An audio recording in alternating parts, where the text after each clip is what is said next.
is heading eastwards across the country, and Northern Ireland just sees it clearing through the evening, whilst Wales and Western England sees some outbreaks of mostly light rain at first before the heavier band of rain moves in by the end of the evening. So lively night to come with wet and windy weather across western and northern parts of the country, and then that transferring into the Midlands and eastern parts of England by dawn. Clearing skies for Scotland and Northern Ireland will allow temperatures to dip into the low single figures in some spots as the winds ease, but it's a milder night for England and Wales with cloud and wind first thing. Those outbreaks of rain across the Midlands, eastern England and the far southeast continue for much of the morning, but eventually peel away during the afternoon. Brighter skies to come for the rest of the UK, albeit with a few showers, and then it turns wet and windy again overnight as Storm Ashley arrives. Expect a warm front, moving from the kitchen right through to the rest of the house. Boxed boilers, sponsors of weather on GB News.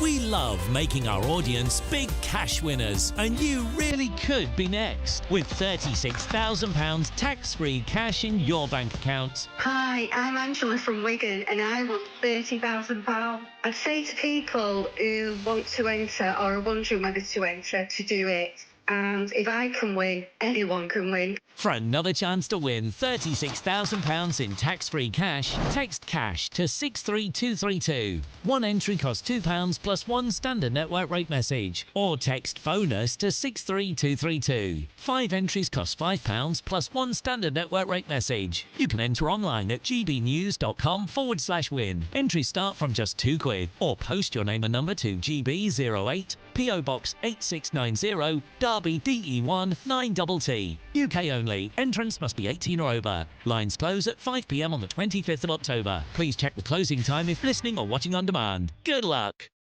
Mark Dolan tonight is your weekend dose of news, debate and entertainment. This sounds like a wild conspiracy theory. Don't miss My Big Opinion, Mark Meets and My Take at 10. Democracy is a funny old thing. And we don't do boring, not on my watch. I just won't have it. Let's go and get another glass of that bubbly. You've earned it. That's Mark Dolan tonight, Saturday and Sunday, 9 to 11, only on GB News, the People's Channel, Britain's news channel. Good Afternoon Britain isn't just about us. The wonderful thing about this programme is it's about everyone watching. It's an interactive programme. Well, there absolutely is something to see here, and we're going to be talking about it more. Whether it's breaking royal news, Will, please bring us up to date, or indeed a particularly punchy speech in the House of Commons. Very, very curious. We bring it to you live, and then we bring you live reaction as well. That's Good Afternoon Britain, weekdays from midday. Only on GB News, the People's Channel, Britain's news channel. It's Patrick Christie's Tonight, and here we do things differently. It's explaining the absolute madness of this, doesn't it? It's explosive. I mean, this is very good. It's lively. 850. Your government sat there, Sean, and it did nothing. It's controversial. And the Middle East has been in turmoil since before I was born. It's everything you need to kickstart your evening. Everyone's had their Weetabix tonight. I love to see it. That's Patrick Christie's Tonight, weeknights from 9 p.m. Only on GB News, the People's Channel, Britain's news channel. Join me, Camilla Tominey, for a frank and honest discussion with those in power that cuts through the spin and gets to the heart of the issues shaping our nation. You haven't confirmed that you want to stand as leader, but you haven't ruled it out either. This report basically says that he's not fit to stand trial. Is he indecisive? Incompetent? I deliver the dose of reality Westminster needs. That's the Camilla Tominey Show at 9:30 every Sunday on GB News, the People's Channel, Britain's news channel.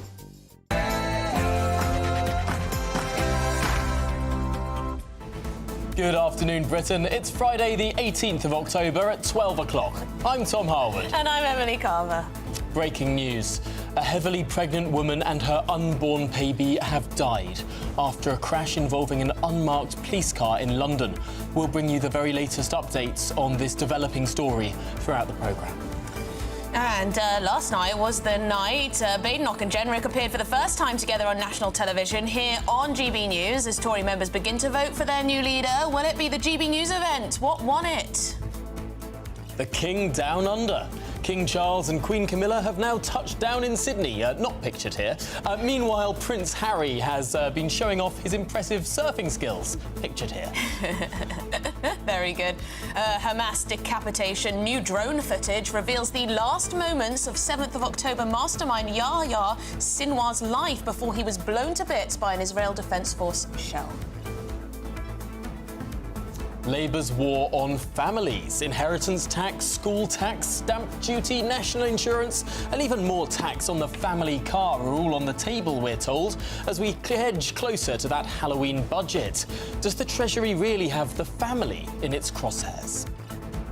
And was One Direction star Liam Payne badly let down by the music industry? Sharon Osbourne has spoken out, and we'll speak to one former X Factor contestant and friend of Liam Payne who's calling for an investigation into his record label.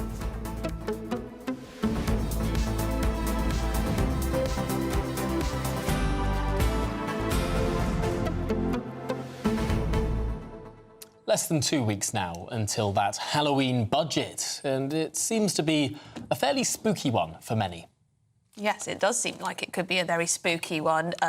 We're thinking that national insurance might go up on employers. We know that that may have an impact on wages down the line. Stamp duty, that's up for grabs. Inheritance tax, perhaps. We all know about VAT on school fees. That's coming down the line for those who go to independent schools. What else is there? Oh, potential more taxes on petrol and diesel cars if you dare to drive one of those, if you haven't yet made the switch to electric vehicle. And even a tax rise on vapes if you're a vapor out there. So, yes, they're trying to claw all this money back, but how much is it going to impact the average family in this country? Yeah, I think there's been a lot of focus, and rightly so, on people who are over the retirement age. And we sort of know what's coming down the track for people's pensions, for people's winter fuel allowances. That's sort of baked in to some degree. The question I think that is important to turn to is the question of the family, is the question of those who are just about managing in their jobs, perhaps 2 young children. These people, are they about to get clobbered as heavily as those in retirement as well? I mean, some big questions ahead of a week on Wednesday. Yes, there are indeed. Well, gbnews.com/your say. What do you make of all of those potential tax rises that are coming down the line? And we're also hearing that Rachel Reeves may be looking for $3 billion in the way of welfare cuts. So the benefits bill as well is going to be squeezed. Let us know, gbnews.com/your say. But let's get the headlines from Sam Francis.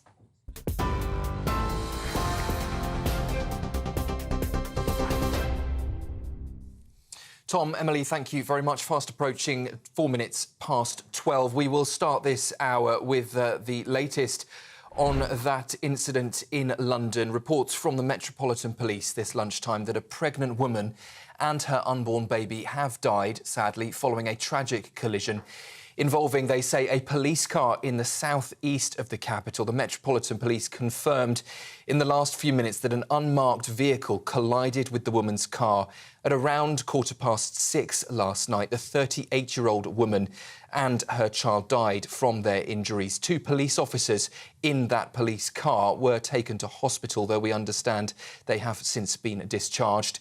And in the last few minutes, the Detective Chief Superintendent in charge of that case has said his heart goes out to the woman's family and friends who have lost their loved ones in the, of course, tragic circumstances, he said. An investigation is, of course, now underway by the Independent Office for Police Conduct. We will keep across this story for you throughout the rest of this afternoon. We're also expecting to hear from former Scotland Yard Detective Peter Blexley later this hour. In other news, barristers representing the Harrods survivors group have condemned what they described as the horrible and monstrous abuse at the hands of Mohammed Al Fayed after a report has exposed new allegations at the Fulham Football Club. Dean Armstrong KC and his team have praised the bravery of former Fulham women's captain Ronnie Gibbons, who's accused the billionaire of sexual assault during her time at the club. Her claims are part of a wider investigation by the Metropolitan Police into now 40 new allegations of sexual misconduct against Al Fayed and others. Investigators are pledging to uncover any further abuses and hold those involved accountable, no matter their role. Fulham Football Club and Harrods have both condemned the allegations, and they're also urging anyone affected to come forward.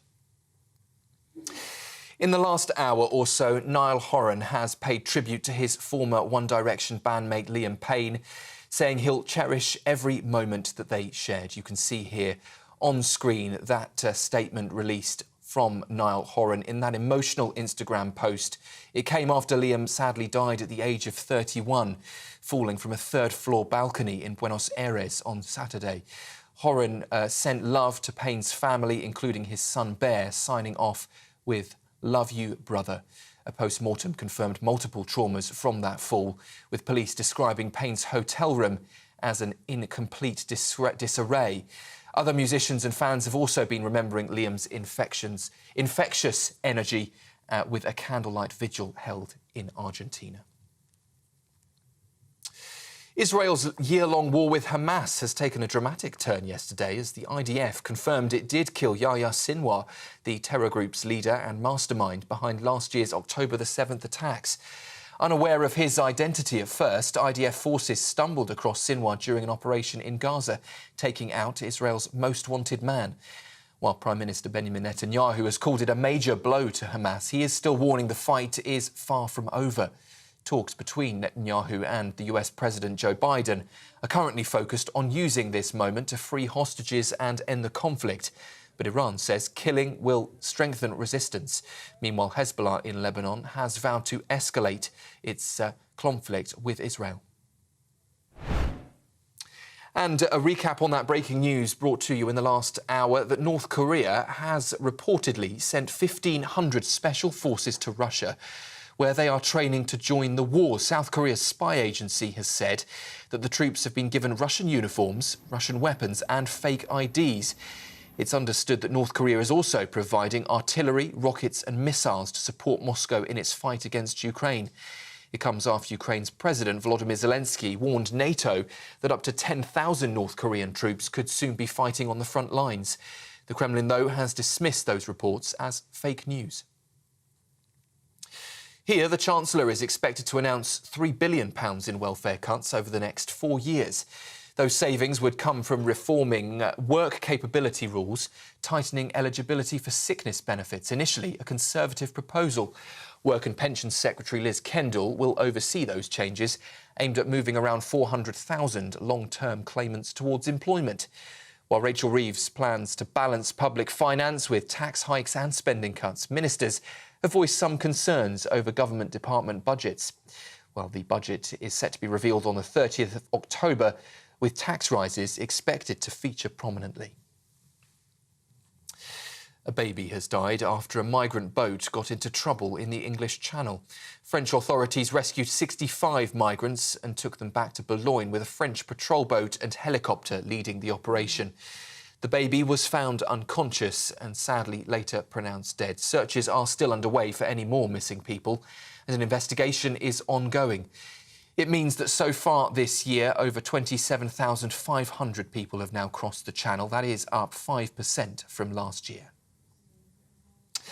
And one last story for you. King Charles and Queen Camilla have touched down in Australia for a historic royal tour. The couple landed in Sydney earlier, greeted with a warm welcome and a bouquet of flowers for the Queen. It's His Majesty's first trip to Australia as King and his first official overseas trip since being diagnosed with cancer. Those are the latest headlines for now. I'll be back with you in half an hour. Now, though, it's over to Tom and Emily.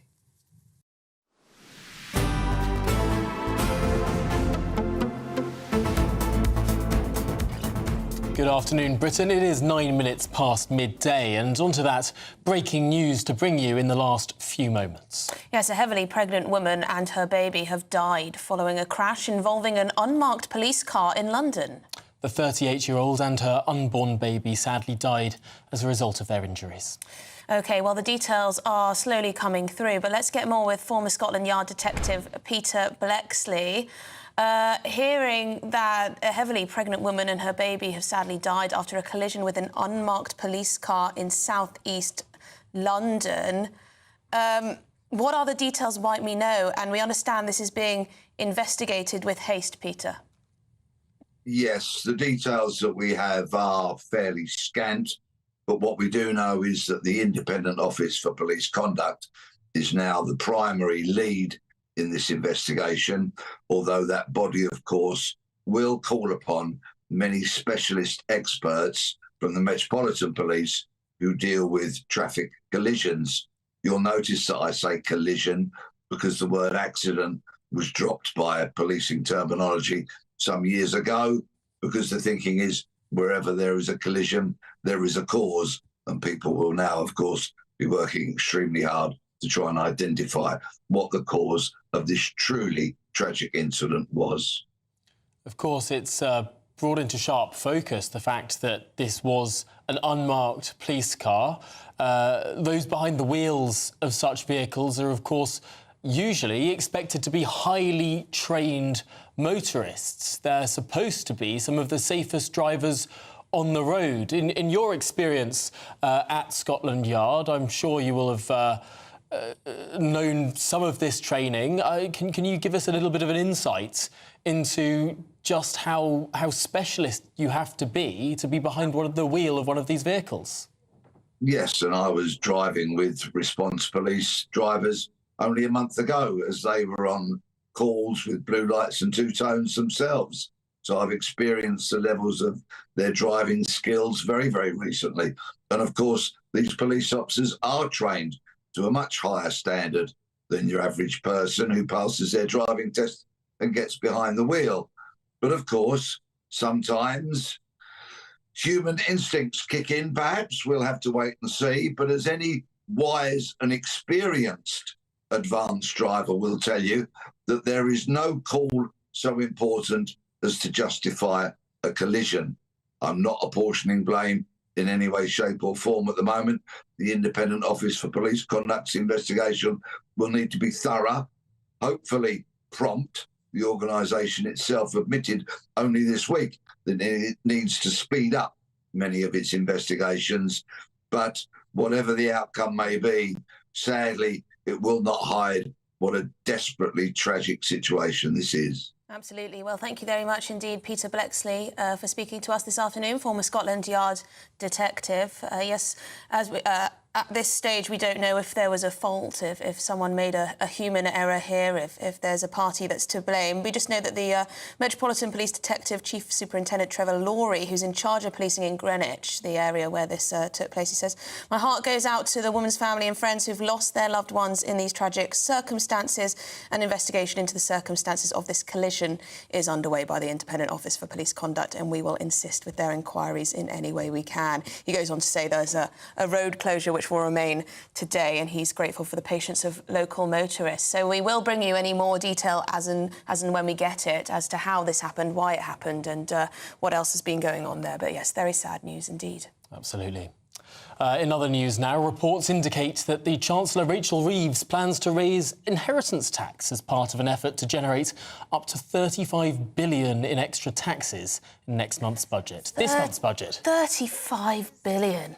Oh, that's a huge tax raid, isn't it? To help balance the books, she says, she also intends to increase stamp duty while proposing approximately £3 billion in welfare cuts over the next 4 years as well. That's not to mention other policies, such as VAT on private school fees, which Labour also intends to implement. So I guess the question is really, is Rachel Reeves and the Labour Party effectively declaring a war on families? Something they've already, declared a war on pensioners. Is it families next? Although they would, of course, dispute that characterisation, saying that, of course, they've committed to the triple lock, raising pensions this year.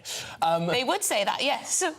Joining us to discuss this is the head of research at the Taxpayers Alliance, Darwin Friend. Darwin, we're just hearing a lot of briefing about taxes. I suppose the optimist within me is surely they can't raise them all. Well, first of all, thank you very much for having me on the show, Tom and Emily. And the thing is, I would like to believe you as well, Tom, on that one. But what we're hearing this week is a raft of tax rises that are potentially coming down the line to fill this so-called £40 billion black hole the Treasury reportedly has in its budget. And it's reported that 90% of that black hole is going to be filled with tax rises, from employers' national insurance to capital gains tax to inheritance tax and even stamp duty, potentially all having to rise. And I think the ultimate message at the end of this is it's going to be taxpayers that are facing the burden of this at the end of the day. Yeah, people are very worried about the potential for a huge hike in inheritance tax or changes that might put more of a burden on families when they lose a loved one. Certainly. Also we're hearing quite a lot about this, various think tanks close to the Labour Party pushing for more taxes on petrol and diesel car owners. Now, families use petrol and diesel cars, people who are self-employed. Practically everyone outside of main city centres uses their car on a near daily basis. Do you think the motorist is going to be clobbered at this budget? I definitely think that's a possible option for them. And concerningly, we had during COVID and afterwards a 5p cut in fuel duty. And I'm quite worried that that may be at risk at the upcoming budget. And I think what needs to be remembered is that the Labour Party in their manifesto explicitly said they weren't going to increase taxes on working people. Well, you mentioned there, Emily, self-employed people, businesses, working people all need fuel to get to work or to do their actual jobs. And I think the Chancellor actually needs to come out and rule out that they're going to remove that cut in fuel duty so that then businesses and individuals can have some surety that they're not going to be paying more for fuel at the end of March next year. Of course, that ratchet has been in place for many, many years. We've expected each budget, all of the sort of calculations are based upon fuel duty rising, only for every single Chancellor for the last 14 years to then say, we've actually cancelled this rise. It's been a rabbit out of the hat at every budget. Darwin, is it your contention then that this could be the first time in 14 years that there is no such rabbit? Well, I think the rabbit that they could pull out, Tom, is that, yes, you're right, fuel duty has been frozen since 2011, since George Osborne was Chancellor. And what they introduced during the COVID pandemic, and which they extended every year afterwards, was this 5p cut in fuel duty. And what I'm worried is that they may get away in saying, we're freezing fuel duty's normal rate, but what we're going to do is we're going to remove that 5p cut and bring it back to its pre-COVID level. And what that's going to do is increase costs for fuel for motorists up and down this country. Ah, brilliant. Well, thank you very much indeed, Darwin, friend, for your time this afternoon. You're the head of research at the Taxpayers Alliance, which fights for lower taxes across the board, really. Yeah, certainly. Well, this is Good Afternoon Britain on GB News. We're going to take a quick break here, but much more coming up. Christopher Hope, our political editor, will be here in the studio for his verdict on last night's head-to-head with the two Tory leadership contenders. That, plus Sharon Osbourne claims the music industry failed to support Liam Payne. Goodness me, more on that too.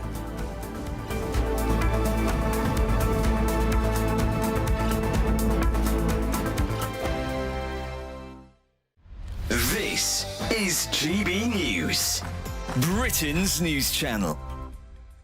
Catherine Richards and Jake Singleton-Hill featured on the reality show Love is Blind. Well, Catherine and Jake are joining us now in the studio for Saturday Morning Live. Thank you very much for joining us. And this is perhaps not the end result that people might have thought that they'd be seeing at this point, because you were both on the show, but you didn't fall in love in the pods, did you? No, we didn't. I rejected him.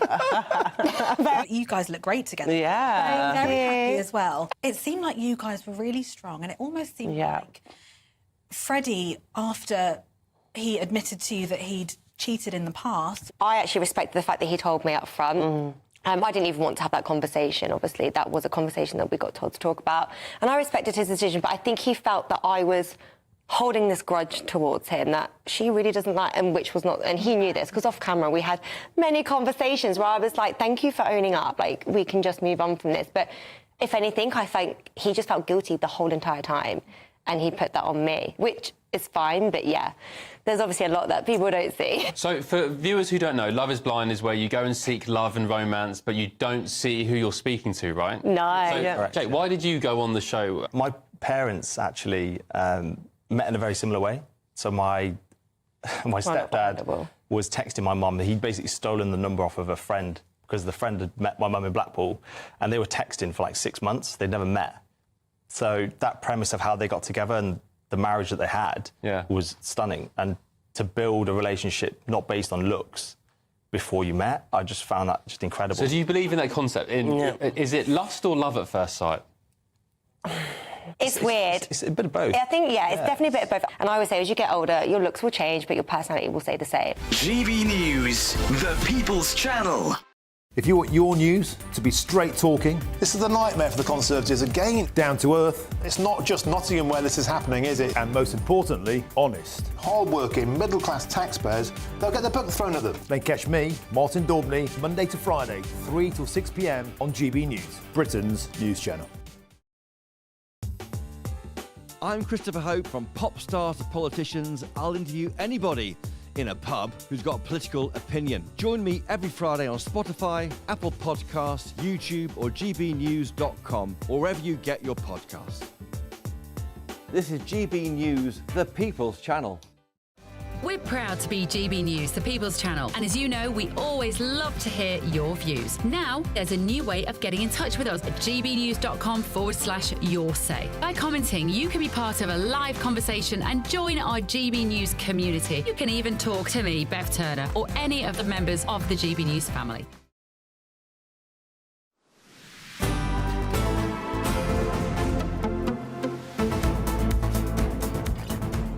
Good afternoon, Britain. Just gone 20 past 12. Now, Conservative leadership candidates Robert Jenrick and Kemi Badenoch battled it out last night at a special GB News event. Shall we have a listen to two of the key moments from both of the candidates? First from Kemi. We don't need to be embarrassed about our colonial past. Every country in the world, at one point or another, either colonised or attempted to colonise another group of people. This is the past. We need to talk about the future. There are many countries now who want to use guilt to try and exploit the UK. They ask for reparations. These arguments are a scam. Don't fall for it. We need to make sure that we put this country first. We work well with our neighbours, we work well with other countries, but we have to look after ourselves too. Big cultural moment there from Kemi Badenoch. The man who compared the evening is here with us in the studio, Christopher Hope. Firstly, to focus on Kemi Badenoch, that was a real standout moment. It really was, I think, and morning to you both, and great Good questions morning. from Emery Carver. We'll come to them in the next hour. Yes, we need to show my question, don't we? That'll be the next hour. But yeah, I thought that was for me on stage. That was a moment when the scales fell off my eyes. I kind of understood why the party like it. This party of 150,000 people, majority white people, made to feel ashamed by our imperial past by the left. And here's a black woman saying to the party, don't feel ashamed. This country ended slavery first. Sailors died doing that. Don't worry about all the criticism from the left. Stand tall and be yourselves again. And I think they were responding to that feeling, oh, I can be proud to be a Tory, finally. And I think that was quite interesting. Yes, it's very interesting, isn't it? They're different approaches, completely different. Robert Jenrick and Kemi Badenoch. Kemi talking about sort of more philosophy behind and what it means to be a Conservative and how she wants to take time over policy and not jump to it, whereas Robert Jenrick just going for it on the policy. But that's maybe quite clever from Kemi Badenoch, because it means that there's 4 years to think about policies. Look at the mess that Keir Starmer's in over that left-wing prospectus to win power as leader in 2019, which is basically junked most of it by the time he got to the election, and the left can't forgive him. And that unease with the left of the Labour Party is going to be bubbling under, particularly with this very difficult budget on October 30th. She won't have that problem because she's barely said much about policy, apart from reversing the VAT on private school fees and attacking pylons in Norfolk, Tom. Although that's perhaps because people view Kemi Badenoch as an authentic right-winger, whereas Keir Starmer, in order to take over from Jeremy Corbyn, perhaps he had to do the bait and switch. He had to sort of lean one way to then tack the party the other. I mean, question marks about whether either of these candidates would actually tack the party in any different way, because the criticism from some, and the advantage from another perspective, is that both of these candidates appear to be on the right of the party. Yes, they are. And for how long? I mean, Robert Jenrick is rumoured to go back towards the left. He said to other people, apparently according to reports, he denies those reports. But I thought at the end of his opening remarks, he gave a very clear choice, Tom, didn't he? I think we've got a clip now of what Robert Jenrick had to say. Another clear choice. It's a cap or no cap. And I'm for capping migration. Two clear choices. Leave or remain, cap or no cap. I'm for leave, I'm for capping migration. Really significant there in his opening statement. No other issue mentioned other than illegal migration through the prism of the ECHR, which he wants to leave, and legal migration through the prism of this annual cap set by Parliament, which he wants to institute. That's right, and he's hoping that might cut through with enough Tory members to win. Critics say he's a one-club golfer. That means going out on the golf course with a 7-iron and hitting all the time rather than having the big driver for the big drives and the rest of it. So that's a criticism. He thinks, though, that immigration is all that counts to win back trust after saying they were going to bring numbers down in 2019 and other manifestos. That never happened, and of course they never stopped the boats. They're hoping that by saying all this it wins them round. There's two ideas here. Again, it's principles from Kevin Badenoch with no real detailed policies from Robert Jenrick. It looked, though, in the room at the end, we did a straw poll. I would say 20 people had changed their minds. We then asked who you're going to support, Robert Jenrick or Kevin Badenoch, 2/3, 1/3 in favour of Badenoch. Yes, I can't quite decide what approach I think is better. I think perhaps Robert Jenrick... Is it a bit of a cop-out on Kemi's part to not actually set out what she intends to do if she were to be elected as the leader and then elected as Prime Minister down the line? Because Robert Jenrick is at least setting that out. You know, is it more honest? Well, or is she actually putting a blinder here by not saying exactly what he's tying the party's hands before he wins power. So, you know, a third of the MPs want him if he wins, right? So you've got 2/3 MPs to convince that he's the right person. He's got to unite the party. ECHR withdrawal on day one policy is going to alienate some MPs. She's saying, if we need to, we will. It's the Rishi Sunak position. Won't let a foreign court bash us about, all that kind of thing. She is pragmatically maybe more likely to unite the parliamentary party than he is, but to win, because she's a favourite, he's going out there for the votes. And there's this big criticism that they're reigniting the Brexit divisions and all of that, but I suppose the party might need to be reminded the last time it won a decent majority, any majority, it was through the prism of those Brexit divisions. That's right. I mean, yes, indeed. I mean, and they go leave, remain, as he says there, the last bit of sovereignty unsorted out by the Brexit vote on our courts. We'll wait and see. Yeah, and perhaps it is better to sort of warn MPs in advance that you are going to be wanting to leave the ECHR, so get on board or not. It won't be a surprise. At least there won't be years and years of equivocation over the issue. I don't know. Let us know what you think. gbnews.com/your say. Thank you very much indeed, Christopher. Hopefully we'll speak to you a little bit later on as well. And, of course, you can catch up on last night's event by going to gbnews.com or, indeed, scan this QR code, which is helpfully on your screen right now. Just we'll leave it there for a little bit so people can get their phones out, scan that QR code, and you can watch the entire thing. Of course, you can watch it after our show's done. Absolutely. Start watching. Set your timer for 3 p.m. No, that's Martin's show. Set your timer for midnight. Between the hours of midnight and 6 a.m. when this channel shows repeats. That's when you should be watching this programme. No, it was a great event, actually. Really, really helpful, I'm sure, for Tory members. Anyway, we're going to move on because Sharon Osbourne has expressed her deep regret, saying we all let you down regarding the industry's failure to support Liam Payne, who fell tragically to his death from a hotel balcony in Argentina on Wednesday. Well, Sharon's tribute follows criticism directed at Simon Cowell from former X Factor stars who criticised what they described as exploitation and profiteering off young stars. Yes, so last night, the other members of One Direction, they released a statement saying how heartbroken they are. But joining us now to discuss this is host of the James McMahon music podcast, James McMahon. James, Sharon Osbourne coming out to say we all let you down, and essentially the industry did not do enough to protect this young man. He became famous at such a young age. We're hearing details of potential drug abuse, alcohol abuse, mental health struggles. Does the music industry, did they play a part in this, do you imagine? I think there's, with the most respect in the world, because this is such a colossal waste of life and such a tragedy to befall, a very talented young man.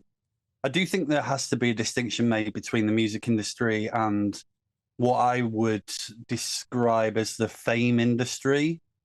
I think that when you look at the history of rock and roll, you look at the history of the music industry, it's littered with the early deaths of talented young men and women. And in lots of ways, not that that was the appeal of rock and roll, but almost it was expected, this kind of Wild West, let's run away with the circus and live our lives in a dangerous and maverick way. I think that in terms of what I'm describing as the fame industry, I think in lots of ways the music industry has done a lot to try and clean its image up. I know myself, I've been in the music industry for 22 years, and I've had some problems with mental illness in my life and during my career. And I know that 22 years ago, I wouldn't have known where to turn, whereas now that I have more of an idea of where I could turn to for support. I think that with the fame industry, of which Liam was part of, and the reality TV show format really fuels and feeds, I think there's almost as much in common with the X Factor and Liam's experience as there would be as a contestant on Love Island, for example. I think that it's just not a normal thing for a young person of that age to go through, is it? To be suddenly so famous at such a young age, for everyone to know who you are, not to be able to walk down the street without being recognised, not being able to, go back to your normal life really in any way. I mean, that must have such a strain on your mental health. It must be absolute huge highs, but then also real lows.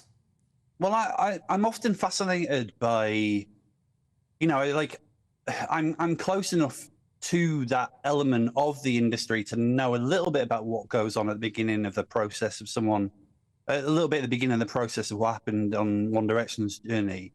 But I'm often interested in people's reasons why they want to be famous. And I sometimes think that people are looking for something about themselves to be fixed, or that something can be filled in them.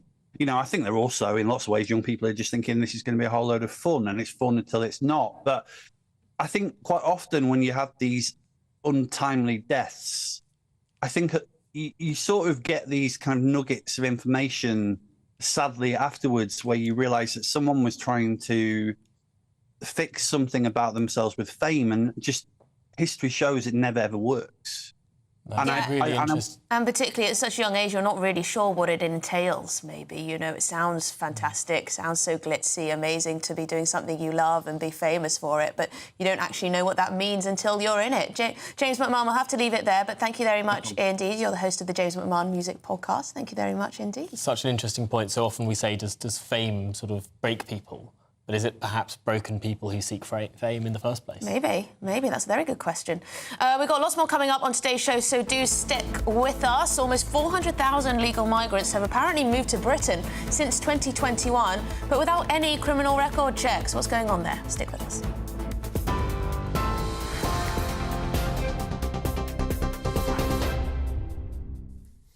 Very good afternoon from the newsroom, 12:33, and we start with the latest developments from London, where a heavily pregnant woman and, sadly, her unborn baby have died after a collision with an unmarked police car in the south of the capital. That incident happened at around 6:15 last night.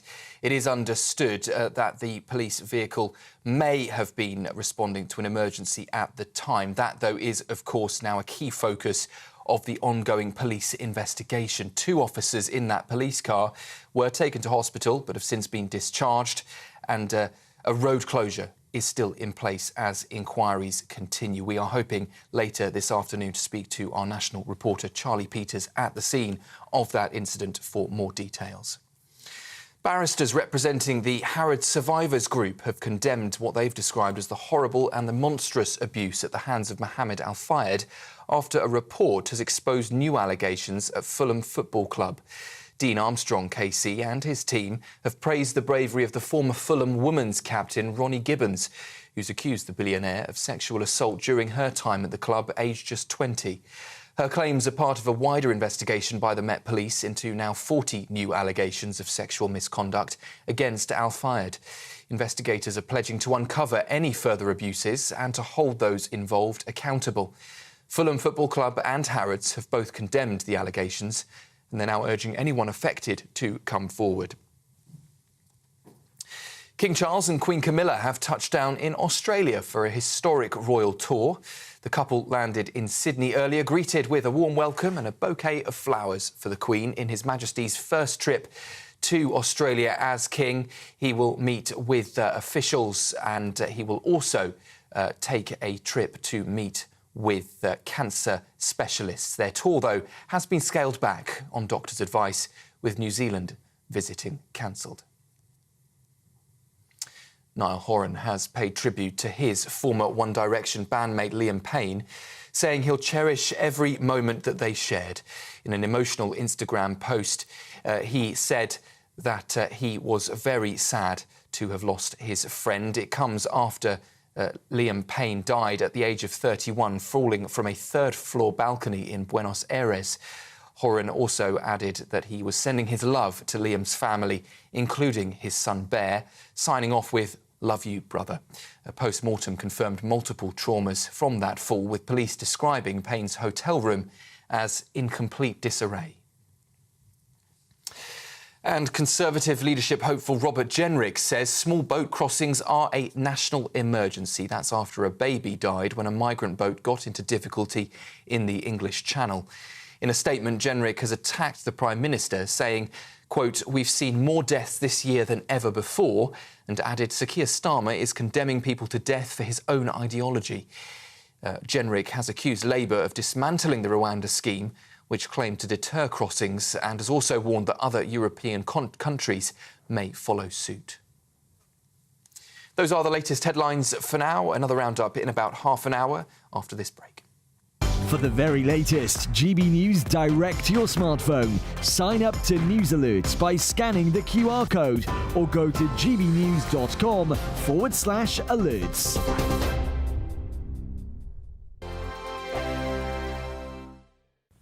Hi there, welcome to the latest update from the Met Office for GB News. After a misty start in places, it's turning increasingly unsettled with rain at times, strengthening winds, and Storm Ashley arrives on Sunday. Now, at the present time, Storm Ashley is on the other side of the Atlantic as a weak area of low pressure, but it deepens rapidly during Saturday. And by Sunday, it's bringing disruptive winds to many western and northern parts of the country. Ahead of that, a different low is bringing the potential for disruption for the northwest of Scotland through the rest of today, 60-mile-per-hour wind gusts and high tides with coastal flooding a possibility. Also some heavy rain in the far northwest. That rain edging into western England and Wales by the end of the day, but we keep the sunshine after the fog clears across the Midlands, East Anglia and the southeast. So an unsettled end to the day for Scotland as bands of heavy rain move across the country. Drier towards the east, but the more persistent rain is heading eastwards across the country, and Northern Ireland just sees it clearing through the evening, whilst Wales and Western England sees some outbreaks of mostly light rain at first before the heavier band of rain moves in by the end of the evening. So lively night to come with wet and windy weather across western and northern parts of the country, and then that transferring into the Midlands and eastern parts of England by dawn. Clearing skies for Scotland and Northern Ireland will allow temperatures to dip into the low single figures in some spots as the winds ease, but it's a milder night for England and Wales with cloud and wind first thing. Those outbreaks of rain across the Midlands, eastern England and the far southeast continue for much of the morning, but eventually peel away during the afternoon. Brighter skies to come for the rest of the UK, albeit with a few showers, and then it turns wet and windy again overnight as Storm Ashley arrives. The latest GB News travel. Slow traffic for the northbound side of the M6 due to an issue between junction 9 through to 10 for Wolverhampton. Northbound on the M5 there is stop-start traffic at junction 8. It's adding 20 minutes to your travels. Eastbound on the M27 the exit slip road is closed at 7 for Hedge End to emergency repairs, and it's slow as a result of a closure in Herefordshire for the A438 between Green Lane through to Mansell Gamage. In Pembrokeshire as we head to Wales and Ross Hill, the A478 that's closed whilst accident investigation work continues. That's affecting traffic between Cardigan and Narberth. The A490 in Coed-y-Dinas in Powys also closed. That closure is due to flooding. For now, that's your very latest travel news. You can stay up to date throughout the day by visiting our website, gbnews.com.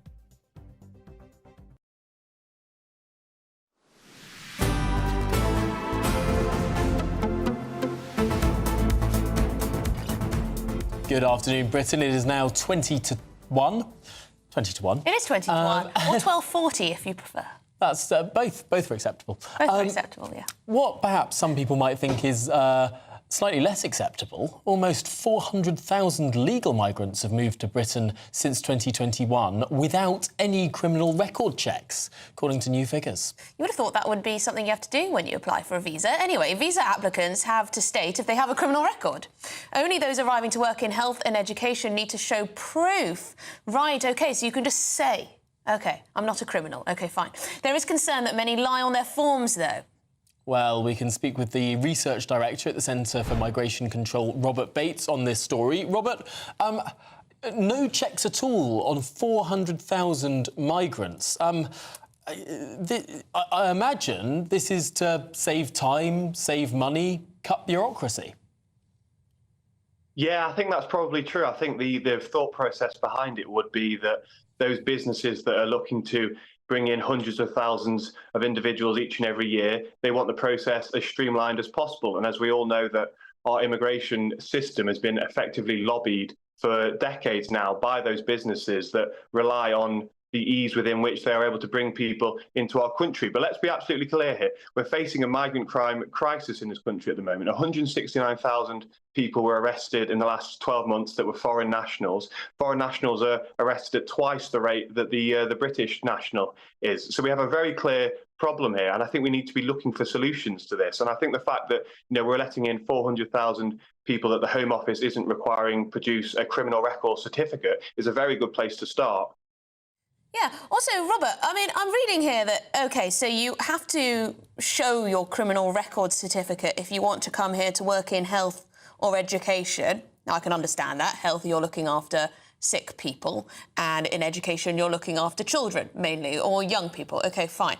But there are a lot of other sectors in our society, lots of other industries where you're working with people and being a criminal is quite an important factor. Why on earth would they limit it just to health and education jobs? Well, it's also worth noting as well that of those that came into health and education roles, there are about 10,000 that came from countries where the Home Office almost puts its hands up and says, we don't actually think that the countries that you're coming from have the appropriate means to provide a legitimate criminal record certificate as well. So there's a whole separate issue there. But I think we need to realise that the Home Office for far too long has been far too lax on this issue. And it's not just those roles that people are going into. I mean, most crime, a large proportion of crime is actually committed outside of the workplace as well as inside the workplace. So it's not just those that will be interacting with those people as they go about their roles. It will also be those average people on the street. And, you look at some of the nationalities that are represented in these figures, and you see that there is a very strong correlation between certain nationalities and, proclivity for drug trafficking and things like that. So we really, really need to be in a position where every single person coming into the country on a visa is given a proper criminal record certificate check. OK, well, thank you very much indeed. Robert Bates, Research Director at the Centre for Migration Control. Thank you, Robert. What do you make of that? Well, it doesn't really make you feel safe, does it? No, although I can imagine that for a lot of countries, people that might have committed crime, would there necessarily be a record? Yeah, but think about it. So a record check, would that actually do anything for a lot of Well, it's a reasonable step to take, though, at least to try and find out if someone's a criminal or not before they're given a visa, surely. Particularly when we've got, 10,000 odd foreign nationals in our prisons. We don't need to add to that, do we? And also people might abuse the visa system in order to be a criminal. How does one go about doing a check? I suppose you talk to the government of the country from which the migrant comes, but not all these governments are friendly. Not all of them have good records. I can imagine it being a fairly inconsistent system. So what? We just don't bother? Well, you would only bother if you knew what outcomes you might get. Well, let us know what you think. gbnews.com/your say. It doesn't exactly fill you with confidence. I mean, Sir Ian Duncan Smith here saying people are infiltrating or masquerading as legitimate businesses, taking advantage of weaknesses in our visa and employment systems.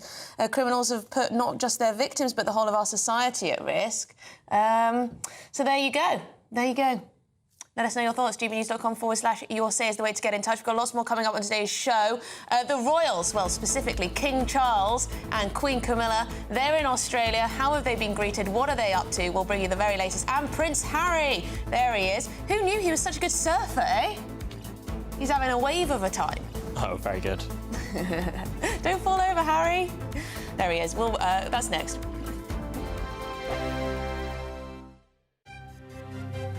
GB News Breakfast, every day from 6 a.m. Young adults spend a few years living away from home at university, those who go to university, but many then have no choice but to move back in with their parents because of the rising cost of renting. But is this an excuse, and are Gen Z or Z just being lazy? No, I mean, what do you make of it, Debbie? Because we do have to have some sympathy, don't we, in that, you know, rents are very high, it's very hard to get a mortgage. There are issues there. I think the push towards young people to go to university as well is not necessarily the right thing for a lot of people. And I think people should start work early. These guys leave their universities with a huge amount of debt, no jobs, or huge rent. You know what I mean? It's just ridiculous. So I think we've got to look at the work ethic and start it younger. Because I think it's so easy just to move back with your mum and dad, isn't it? To speak like a Gen Zer, they would say that, well, it's OK for your generation, you had it easy. Realistically, that isn't quite that true, because a lot of people then didn't go to university. This is a relatively new thing that everybody goes to university. I have to say, what strikes me today is that you still have, amongst all these problems, not having enough money, going to university when perhaps you shouldn't be, all these sort of issues, you still get all these people saying, well, I'm going to have a year out. Yeah, I agree with you entirely. And I think the thing is, they say, oh, it was easy for you, but it wasn't really. We still had to rent places. But the thing is with this debate, Debbie, is the generation we're talking about, Gen Z, who we're accusing of being lazy, have been raised by our generation. Yeah. So what have we done wrong that, if they are lazier, has made them like that? GB News, the People's Channel. Mark Dolan tonight is your weekend dose of news, debate and entertainment. This sounds like a wild conspiracy theory. Don't miss my big opinion. Mark meets and my take at 10. Democracy is a funny old thing. And we don't do boring, not on my watch. I just won't have it. Let's go and get another glass of that bubbly. You've earned it. That's Mark Dolan tonight, Saturday and Sunday, 9 to 11, only on GB News, the People's Channel, Britain's news channel. I'm Christopher Hope. And I'm Gloria DiPiero, bringing you PMQ's live here on GB News. Whenever Parliament is in session on a Wednesday at midday, we'll bring you live coverage of Prime Minister's questions. We'll be asking our viewers and listeners to submit the questions that they would like to put to the Prime Minister, and we'll put that to our panel of top politicians in our Westminster studio. That's PMQ's live here on GB News, Britain's news channel.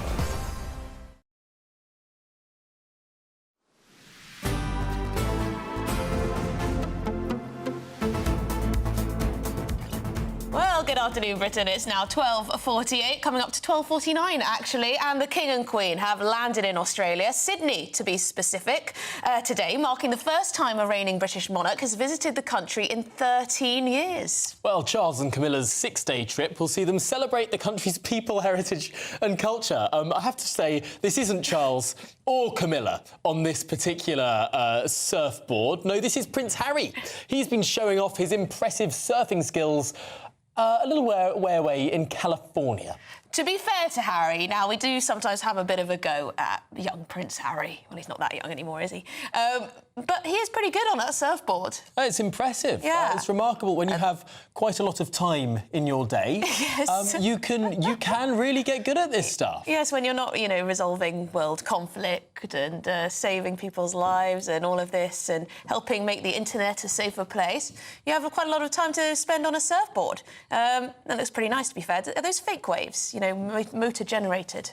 Oh, it could be anything. I think it is in California, right? Yeah, he's having a whale of a time. Posted there by a professional surfer, which I didn't realise was a job, but seems to be. OK, well, joining us now to discuss all things royal is royal commentator Jack Stooks. Jack, thank you very much indeed. Sorry, we just wanted to show that fun footage of Harry surfing in California, because why not? It's Friday. But Jack, tell us a bit more about this trip to Australia then. This has clearly been in the planning for a very long time. I believe it's 6 days. What are they going to get up to today and the next few days? Oh, bless you. Well, as we know, they have arrived. They've arrived safely. So they're both there. They're going to. I think it is. They've been said that they're going to have a day off tomorrow, so that they're just going to be able to settle into Australia. I think they arrived in a thunderstorm, but. Let's hope the next few days that they have some good weather that follows. It's just quite funny seeing Prince Harry on the waves. The last time we saw pictures of Prince Charles, he was sort of coming out of the water. I think it was in Sydney with all those girls flocking to him, wasn't it? Yes. And following that, I think that the Queen is going to go and see people who have been involved in domestic violence, because she's an advocate for that. She doesn't. She hasn't been out there for obviously as Queen ever. The last Queen that went was Queen Elizabeth, and obviously in her latter years she did travel less, hence sending her family out instead. So it's quite a big thing for Australia. I know that there's been sort of a public outcry that they want to be rid of the royals, and then you have other people saying no, of course they don't. But I've got an uncle in Australia, and I've got a lot of friends out there, and having visited Australia quite numerously. Knowing that the majority of Australia actually adore the royal family, I do think he's going to have an amazing time. They're going to have a very warm welcome. They're both welcoming people. The Queen, she's amazing. She's so lovely and warm that anybody that meets her will just warm to her straight away. Of course, I think that there will be some people with shirts saying "Let's be done with the royals" and what have you. But I think those will be few and far between when we've got the majority supporting them, as we do here. It is interesting looking at the polls. I saw that actually the number of people in favour of the monarchy in Australia has risen rather than fallen since King Charles came to the throne, which to be honest, surprised me. I'm not surprised. You know, we had when the Queen was sort of aging and she travelled less. It's easy to sort of go, well, what about us? Where's the royal coming to visit us? And so you might have some people with that kind of an attitude of, well, if they're not coming to bother with us, why should we bother with them? But in fairness to the Queen, she was an elderly lady. She was amazing at what she did, and she did send her family. But you know, it's easy to sort of forgo that and go, oh, well, she's not coming herself. She should be coming as the head of state. And I think that the King going out in the state he's within his health, sort of his health battles at the moment. It's showing this sort of amazing respect that he has for Australia and for the people of Australia. And I think it's amazing that he's continued to do this tour. It looked like it wasn't going to happen when obviously the cancer diagnosis came out. So it was all possibly it's up in the air. fantastic. It's fantastic to see, and I do hope they have a good time, and I do hope the Australians, after this trip, support them more. Jack Stooks, thank you very much indeed, royal commentator. Now, we've got a lot more coming up on today's show, so don't go anywhere. Is the music industry to blame for Liam Payne's struggles? And also, Sadiq Khan has some things to say about misogyny. We'll reveal what next.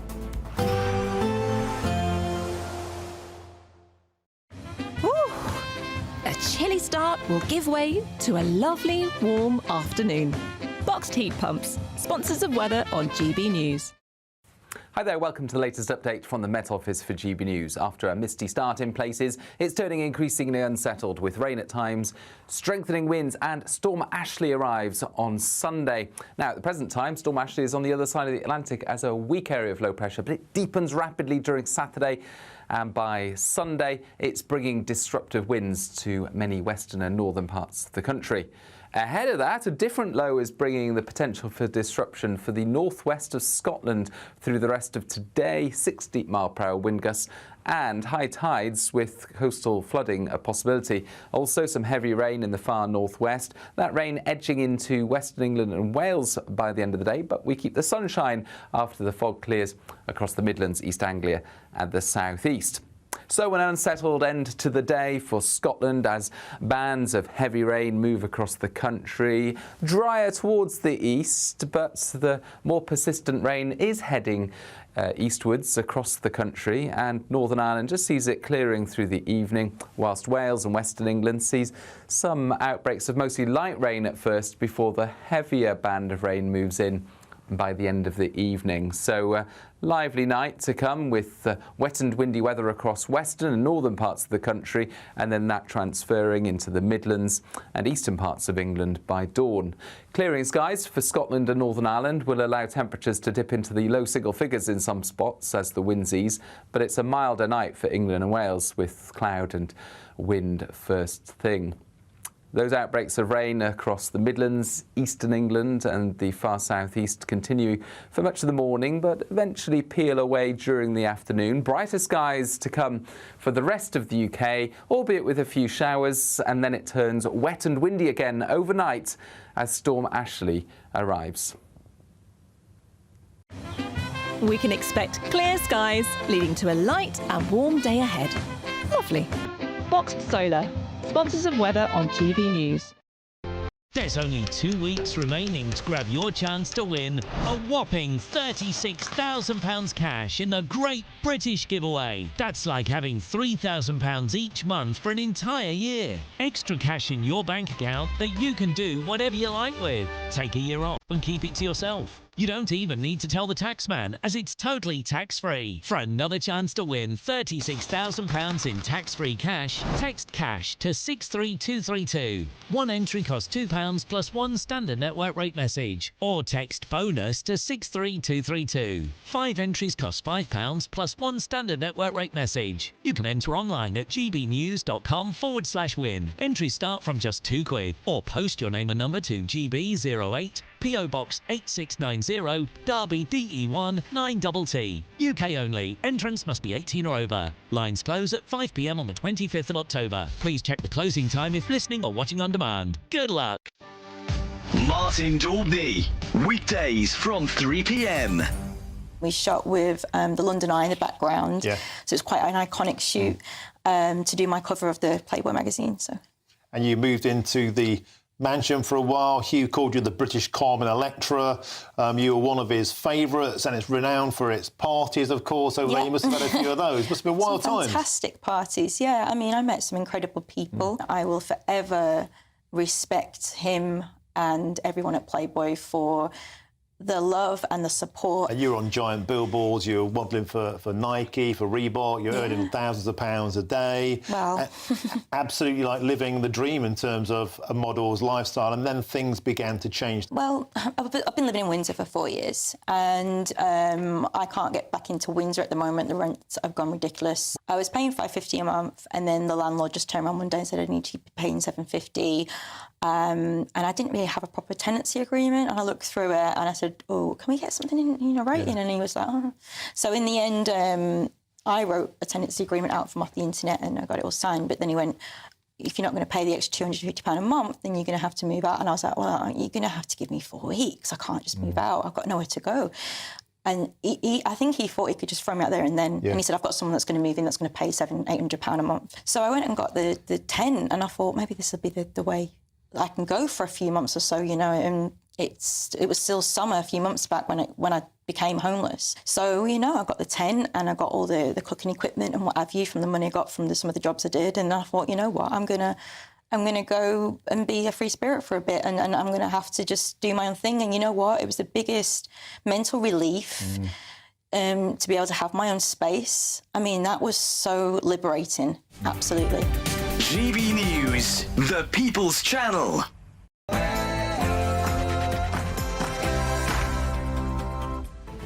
Good afternoon, Britain. It's 1 o'clock on Friday, the 18th of October. I'm Emily Carver. And I'm Tom Harwood. Now, breaking news last hour. A heavily pregnant woman and her unborn baby have died after a crash involving an unmarked police car in London. We'll bring you the latest updates on this throughout the programme.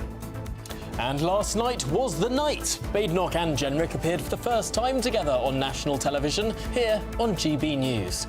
As Tory members begin their vote for their new leader, will it be the GB News event? What one is? It could be. And the King Down Under. King Charles and Queen Camilla have touched down in Sydney for the start of their historic visit. And meanwhile, Prince Harry, he's been showing off his impressive surfing skills. They are pretty impressive, to be fair. I can't do that. And was One Direction star Liam Payne badly let down by the music industry? Sharon Osbourne has spoken out, and we'll speak to one former X Factor star who's calling for an investigation into his record label.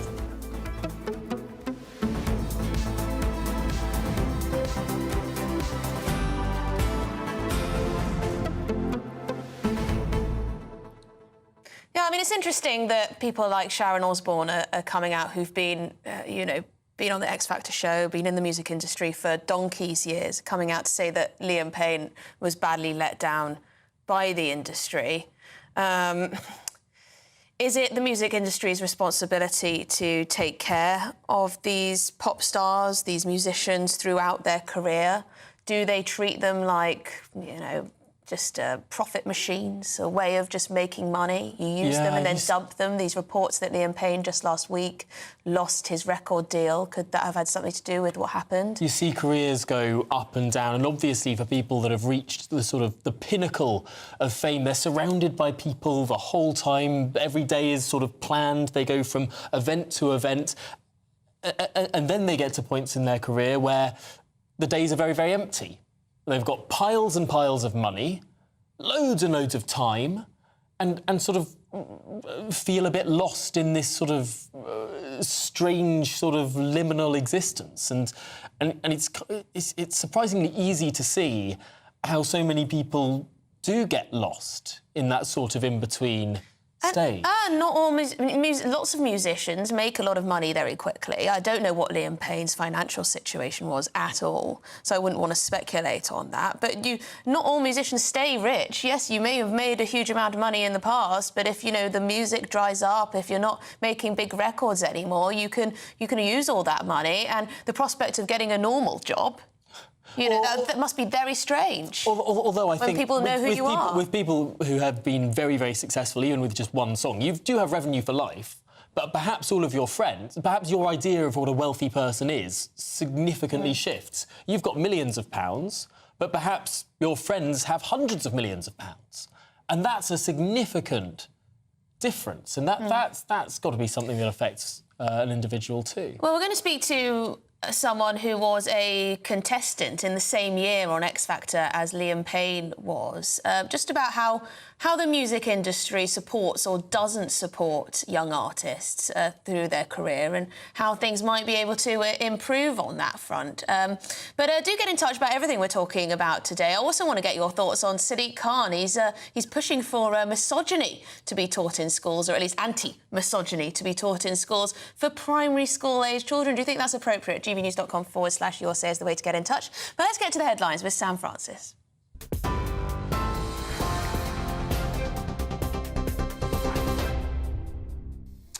Very good afternoon to you. Just after 1 o'clock, and the top story this lunchtime, breaking news from London in the last hour or so that a heavily pregnant woman and her unborn baby have died after a collision with an unmarked police car in the southeast of the capital. That incident happened at around 6:15 last night. It is at this stage unclear whether that police vehicle was responding to an emergency at the time of the crash, which is now the key focus of an ongoing police investigation. 2 officers, we understand, were in that police car and taken to hospital after the collision, but have since been discharged. And a road closure remains in place as inquiries continue. More details coming to us as they emerge. We will bring it straight to you with our reporter on the scene, Charlie Peters, later this hour. Barristers representing the Harrods survivors group have condemned what they've described as the horrible and monstrous abuse at the hands of Mohammed Al-Fayed after a new report has exposed allegations at Fulham Football Club. Dean Armstrong Casey and his team have praised the bravery of former Fulham women's captain Ronnie Gibbons, who's accused the billionaire of sexual assault during her time at that club, aged just 20. Her claims are part of a wider investigation by the Met Police into 40 new allegations of sexual misconduct against Al-Fayed. Investigators are pledging to uncover any further abuses and to hold those involved accountable, no matter their role. Fulham and Harrods have both condemned the allegations, urging anyone to come forward. Niall Horan has paid tribute to his former One Direction bandmate Liam Payne, saying he will cherish every moment that they shared. Horan's emotional Instagram post came after Liam died at the age of 31, falling from a 3rd-floor balcony in Buenos Aires. Horan also sent love to Liam's family, including his son Bear, signing off that message with the words, "Love you, brother." A post-mortem confirmed multiple traumas from that fall, with police describing Liam's hotel room as in complete disarray. Turning next to international news, and Israel's year-long war with Hamas took a dramatic turn yesterday as the IDF killed Yahya Sinwar, the militant group's leader and believed mastermind behind last year's October the 7th attacks. Unaware of his identity at first, IDF forces stumbled, they say, across Sinwar during a Gaza operation, taking out Israel's most wanted man. While Prime Minister Benjamin Netanyahu has called it a major blow to Hamas, he's also warned the fight is far from over. Talks between Netanyahu and US President Joe Biden are currently focused on using this moment to free hostages at the end of the conflict, but Iran says the killing will strengthen resistance. Meanwhile, Hezbollah in Lebanon has vowed to escalate its conflict with Israel. North Korea has reportedly sent 1,500 special forces to Russia, where they're training to join the war.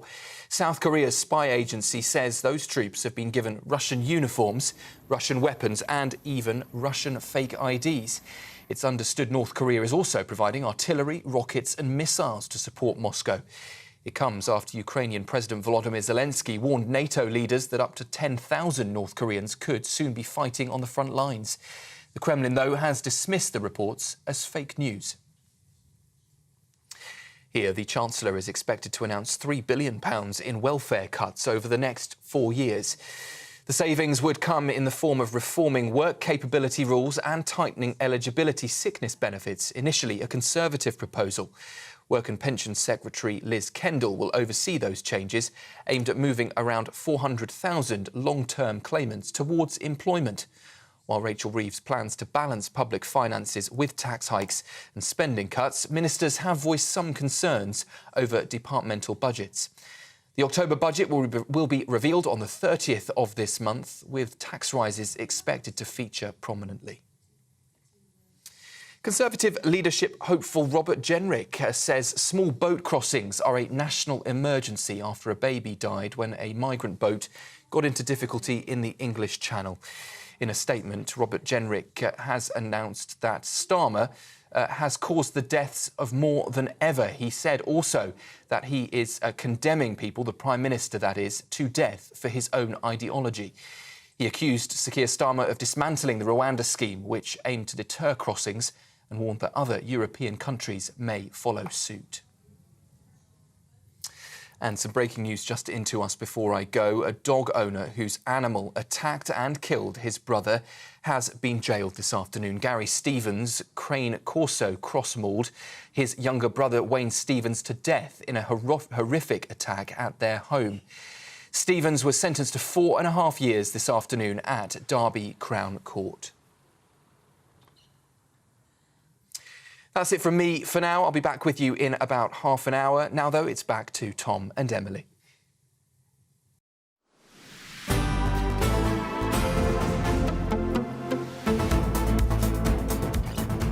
Good afternoon, Britain. It's coming up to 1:10. Now back to our breaking story. A heavily pregnant woman and her baby have died following a crash involving an unmarked police car in London. Yes, the 38-year-old and her unborn baby have sadly died as a result of their injuries. Well, joining us in the studio for more is our Home and Security Editor, Mark White. Mark, what do we know? Well, I mean, absolutely horribly tragic incident that unfolded just after 6 o'clock yesterday evening. It was on A20 at the junction of Kidbrooke Park Road, which is in Eltham in southeast London. The vehicle that the woman was in collision with an unmarked police car. All 3 emergency services, as well as the air ambulance, attended this scene. And we know that at least some of the injured had to be cut free from the wreckage. 2 police officers were also taken to hospital but have since been released. But the police confirming that that woman, heavily pregnant, along with her unborn child, died in this incident. Now it has, as all of these types of collision involving police cars are, has been referred to the independent police watchdog, the Office for Police Conduct, as they carry out an investigation. I did speak to Scotland Yard a little earlier and asked whether this police car, unmarked, was actually on a call, involved in a chase or anything like that. They wouldn't go into any of that kind of detail, they said, because it was part of the Independent Office for Police Conduct investigation.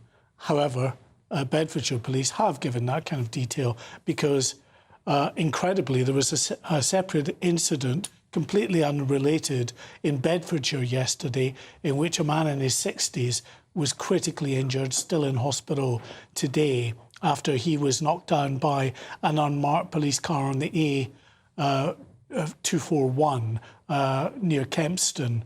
And that happened in the early hours of yesterday morning. Another unmarked police car, but Bedfordshire Police have confirmed that that particular police vehicle was not responding to an emergency call, so it wasn't under blue lights and it was not involved in any kind of chase. It appears that the man in his 60s was walking up a slip road when this incident happened. So at this stage, we don't know if there's any link between. There's definitely no link. No, it's just one of these bizarre and unfortunate coincidences. I mean, these are still pretty rare across the whole of the country. Last year, or in the year to March, there were 32 deaths that are attributable to incidents involving police cars. So actually, across the whole of the country, over the period of a year, it's not that many incidents, but, you know, 32 deaths is 32 too many. And just lastly, do you have an idea of how many unmarked police cars there are, what they're used for? How many are there on the roads? Across the country, there are many hundreds of unmarked police cars. They are part and parcel of every police force. They have them. And quite often what you'll find is that police forces, as well as having very highly visible marked cars in the likes of motorway patrols, will employ some vehicles that are unmarked and have then a sort of, you know, an advantage in following vehicles and not being noticed, catching speeders out and that kind of things. And in addition, in town centres or even in the suburbs, as this incident in Eltham was concerned, you will also find unmarked cars because they could be on anti-crime patrols, anything that gives them a lower visibility and makes them gives them that edge in going after criminals. Well, Mark, thank you very much. We'll be, of course, back with you as we learn more about the particular circumstances. Yes, well, in other news, Sharon Osbourne has expressed her deep regret at the death of Liam Payne, the One Direction star, saying, "We all let you down." She's talking about the industry's failure to support the star who fell to his death in Argentina. Well, Sharon's tribute follows criticism directed at Simon Cowell, from former X Factor stars who criticised the exploitation and profiteering of young stars, in their words. Yes, last night the other members of One Direction released a touching statement on Instagram honouring their brother, in their words. Well, joining us now is the former X Factor star and contestant Katie Waisel. Katie, Firstly, before we get to any of the issues that you're now bringing up, just your memories of Liam Payne, a man who you've been calling your friend. Yes. Before I say anything, my heart is really with his family and loved ones at this time. So I'm really just sending all of my thoughts and prayers over to his mum and dad and sisters, and obviously his son and Cheryl. He was a tremendous person, massive smile, huge personality, but also was very pragmatic and very level-headed, and somebody that I would call a confidant that was really supportive towards me during my time during the X Factor and post. And he was funny. He always made me laugh. He was a funny guy, but I'm still trying to wrap my head around everything, so I apologize, but it's the first thing one would notice about him when he walked into his room was his big smile and his love and passion for music. Yeah, I think a lot of people who were close to him, including his bandmates, of course, former bandmates, are just shocked at the news, just trying to take it in. Of course, it came as a shock quite suddenly to many people, and of course his legions of fans. What do you make of Sharon Osbourne coming out to say that essentially the industry let this young man down? What do I think? I'm actually really blown away. Finally, somebody has just called it how they've seen it. And, that's what Sharon Osbourne is known for. And it couldn't have been easy for Sharon Osbourne to say something along those lines. But Sharon's been in the industry for a very, very long time, and also is quite astute to the future generations coming up and coming through, and the direction of the music industry specifically, of how it's going, the direction that it's heading in. So I think that she gained a lot of praise from people behind the scenes and people that are in the industry for actually just calling how she saw it. And is how she sees it how you've experienced it? What is it like to sort of shoot to national notoriety? That must be such a sort of a dislocating experience to some extent. Absolutely, and that's a really amazing way to describe it. So yeah, it is. It's very dislocating and it's incredibly isolating, and especially when you don't have the support or guidance to even explain what is happening, let alone help you navigate through that. When I can only but speak on behalf of myself, but I'm sure the others that I've spoken to have seemed to be in agreement, is that when you're a musician, when you're a songwriter, when you're an artist, you're so passionate about the art itself. You're not thinking about a Ferrari or a Lamborghini or notoriety or this, quote, alleged fame. It's just so exciting to be able to get out there on stage in front of fans that can sing a song back to you. That's the magic of music. And, when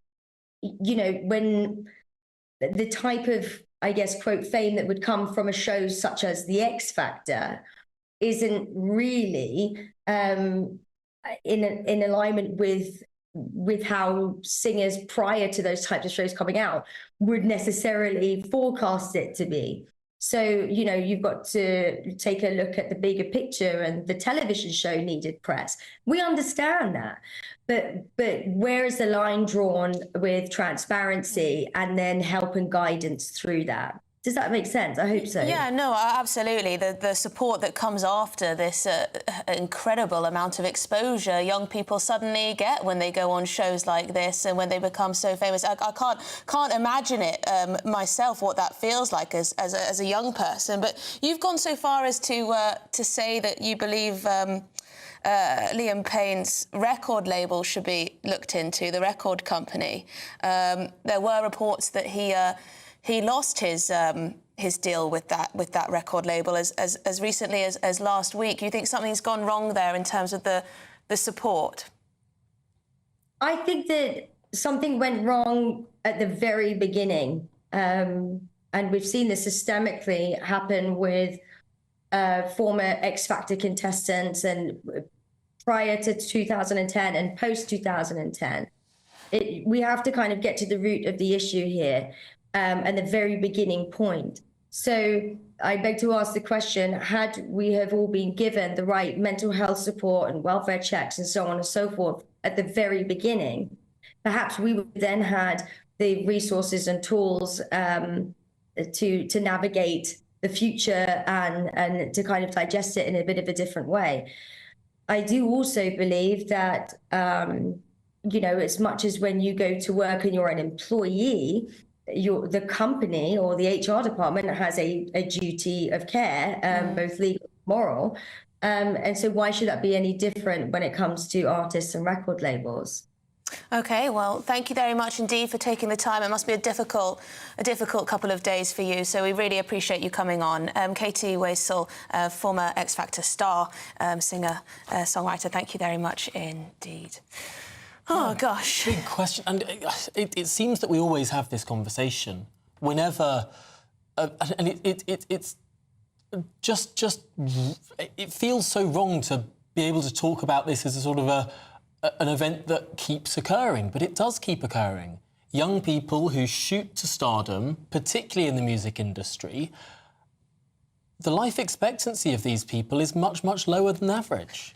Yeah, I mean, I can't stop thinking about Amy Winehouse as well and the failure to support her through her addictions and everything else. We have reached out to Psycho, which was Psycho Entertainment, which was Liam Payne's record label, Simon Cowell's agency as well, for a statement. We've not yet received a response on that one. And in reaction to the news, a source told The Sun that the news has hit Simon Cowell incredibly hard. He's shocked and devastated, and so on. Well, this is Good Afternoon Britain on GB News. Plenty more coming up on today's programme. Labour are set to send 100 party staff to the United States to campaign for the Democrats in swing states.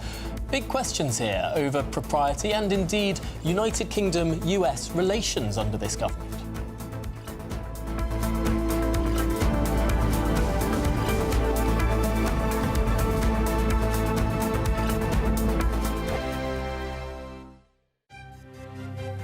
GB News Breakfast, every day from 6 a.m.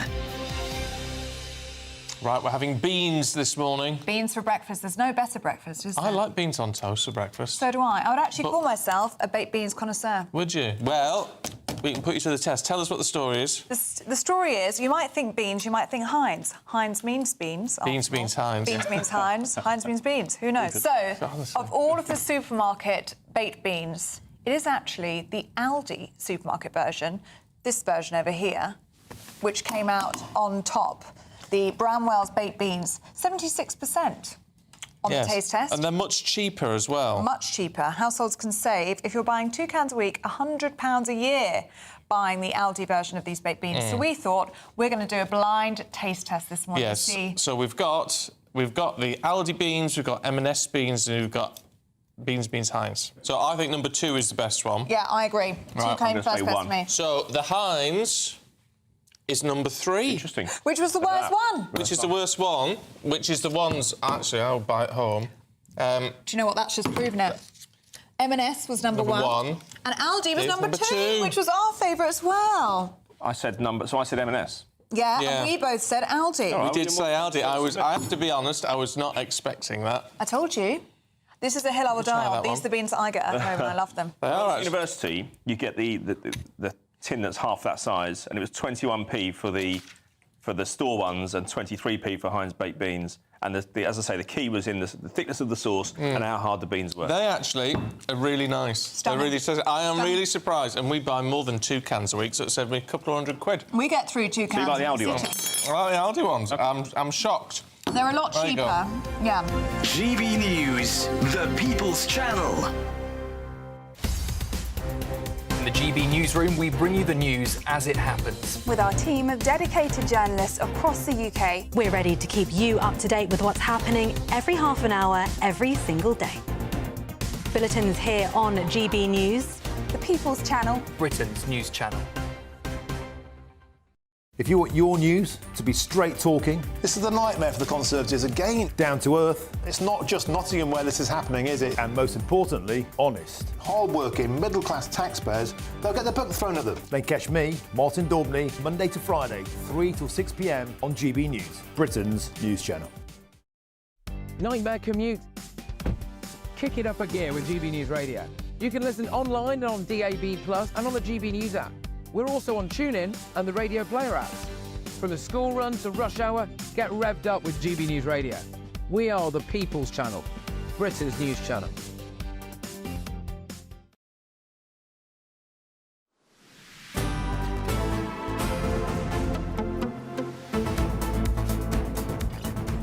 Good afternoon, Britain. It's 25 minutes past 1. Now, here's one for you. According to research by the Centre for Migration Control, almost 400,000 legal migrants have moved to Britain since 2021 without any criminal record checks. Yes, so while visa applicants have to state if they have a criminal record, there is a concern that many may be lying on their forms and they're not getting checked anyway by the authorities. Well, joining us to discuss this is the former Immigration Minister, Kevin Foster. Kevin, a lot of people will be very confused as to why what seem to be basic checks are not being carried out routinely. Well, I think it's probably worth dividing the two we've got here. There's a provision in the immigration rules that if you're working in a sensitive industry, such as health or education, you have to actively prove that you do not have a criminal record from the countries you've been living in. You have to provide a certificate, or with a very good reason that the Home Office has to accept, not yourself, as to why you can't do that. There's then the wider migration system where, yes, you are asked to self-declare. It is based. We do, though, have checks behind that because a lot of the immigration system is based on the idea that people will tell lies if there's something wrong. So even though this is a self-declaration issue for most people, what are those behind-the-scene checks? Is it random spot checks?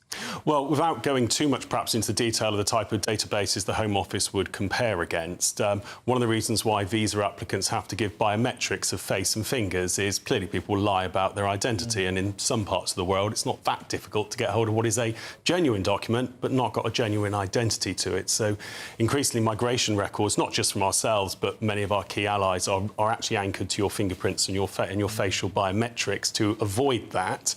So there would be other checks done. I think where, though, the point that's raised is 7 years ago this system was introduced for health and education, similar to like if you have to produce a CRB for if you're in a job, you actively have to prove you haven't got something, and extending that then to the rest of those applying. Yeah, I mean, I don't understand why it wasn't just a basic thing that happens when you get a visa to this country. I would have thought that would be top of the list in terms of checks. Criminal record, no, OK, good. Criminal record, yes, no, you can't come in. Yeah, we have to be clear here. This isn't what I think the report's perhaps slightly gone off on a tangent on is this is about people proactively having to prove and get a certificate in the way that if you went for a job in this country at primary school, you'd have to take do a DBS-style check, versus the idea that there are no checks done on any other applicants. Just someone ticking, have you got a criminal record? No, that would not just be what the Home Office would have said. There are other checks behind, but clearly this is the type of things that the Home Office is never going to go into huge detail on. So there are these checks that we can't really know about, that will be governments talking to governments and that sort of thing. Really? Whereas the difference, I suppose, that we're drawing here is that in those two specific industries, is that a certificate that needs to be provided? Yes. Yeah, it's a certificate, and I think it goes through the countries you've lived in the last 10 years. Obviously, there's evidence that you've lived in a country and you haven't provided a certificate, then quite clearly an inference would be drawn. But of course, you mentioned these biometric checks that are now becoming much more standard around the world. For many people, this is a deep concern, particularly when we look at the European Union. They're bringing in this biometric border control facility where even if you're British and you want to go to a European country within the European Union, in the next year or two, you'll have to scan in your fingerprints and scan your face. Well, remember, there's many other countries that have started looking at, and actually we are looking to introduce a system called ETA ourselves, which may not require fingerprints done at a border, but would, for example, capture facial biometrics. And of course, we already do that as part of passports, the chip that you have, and that's how increasingly a lot of identity is confirmed, rather than the actual documents you're presenting, but checking biometrics and checking them against certain databases, which us and our allies would share if people would be interested in catching up with. Sorry, Kevin, I hope I'm not being dumb here, but last year 1.2, 1.3 million visas were issued. There weren't criminal checks done on all of those people. That wasn't something that you had to do to be able to give. No, standardly you would have. I think where this has gone is that there's a set of visas and occupations where you must proactively prove, like if you go for a job here in the UK, you must actually proactively show a certificate that says, I've got nothing. A bit like certain jobs here require you to declare even spent convictions, whereas others don't. But then more widely, anyone applying for a visa will be checked against key law enforcement databases of ourselves and our allies. Obviously, those aren't the sort of things that someone would put publicly for very obvious reasons, because the more information that is about them, the more they could be gained. So there would be checks happening. The idea there's no checks, that someone's just ticked, I haven't got a criminal record, that's all right then, that wouldn't be accepted on its own. So it's levels of checks. It's a light touch check for the majority of them, and then for the ones that are coming into the areas of concern, it's a much deeper, more rigorous. Yeah, they have to actively prove they haven't got. They have not got. And that's health and education. The health and education and because they're perceived to be special areas. Will be a bit like if you went for a job in a primary school here in the UK as a British citizen, you have to show proof of, for example, go through DBS processes that you wouldn't if, for example, you're going to work at your local garage. So to some extent, actually, that's fairly parallel with how Brits are treated by these institutions. It is, but I think where the difference would be is that, of course, when the Home Office clearly has access to UK criminal records very easily and some others, this goes that step further, as saying you actually have to show that you haven't got a certificate, and even then there will be independent verification done of some of that, because, of course, there are some nations where we may not be able to trust the validity of a certificate. I think there should be quite good checks, to be honest. Considering the rate of crime among foreign nationals and the number of foreign nationals we have in our prisons, I would have thought that they'd be quite strenuous, and not just for health and education either.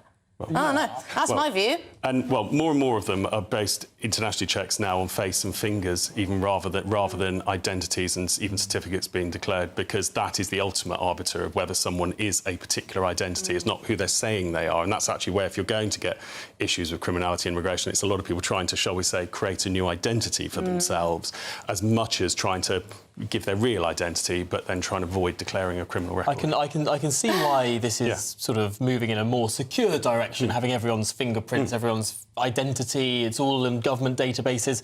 But there's a part of me that thinks this is deeply sinister and totalitarian. That's because you're a good person.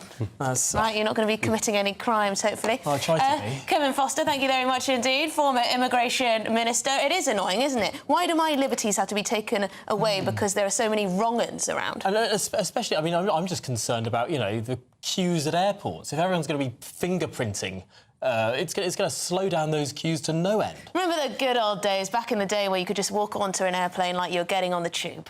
Oh, wait, but the pre-9/11 days of airport security are halcyon days. And we keep being promised. Now you've got to taste baby milk. Every summer we keep being promised that we're not going to have to take in, that we're going to be allowed 2-litre bottles in our hand luggage, and then every summer it gets delayed and delayed and delayed. I've sort of stopped believing the press releases. I get unreasonably angry at the airport. Yeah. I hate the security. I hate the security. It's all theatre. I'm not a risk. I'm not a risk. It's all theatre. I mean, there are so many cases whereby all of this stuff is just to create the general sense that there is security. I mean, I hope there is security, thank you. Anyway, we've got lots more coming up on today's show, including why Donald Trump has called Labour's plans illegal. We'll reveal what all that is about after the news with Sam.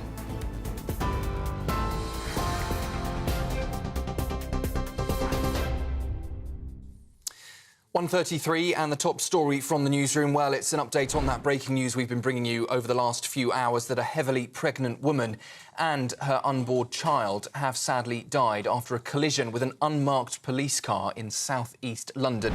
Let's just take you live now to the scene of that incident. It happened at around 6:15 last night.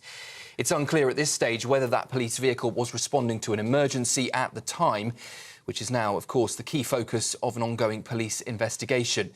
2 officers in that police car were taken to hospital but have since been discharged. A road closure was in place, though as you can see there, it does appear that traffic is now flowing across that junction in south-east London. Barristers representing the Harrods survivors group have condemned what they have described as the horrible and monstrous abuse at the hands of Mohammed Al-Fayed after a report exposed new allegations at Fulham Football Club.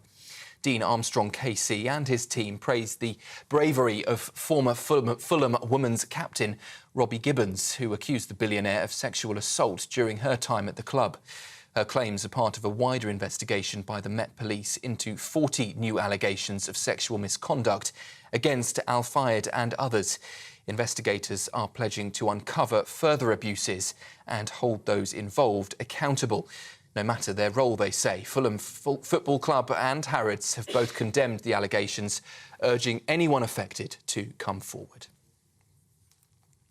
Niall Horan has paid tribute to his former One Direction bandmate Liam Payne, saying he'll cherish every moment they shared.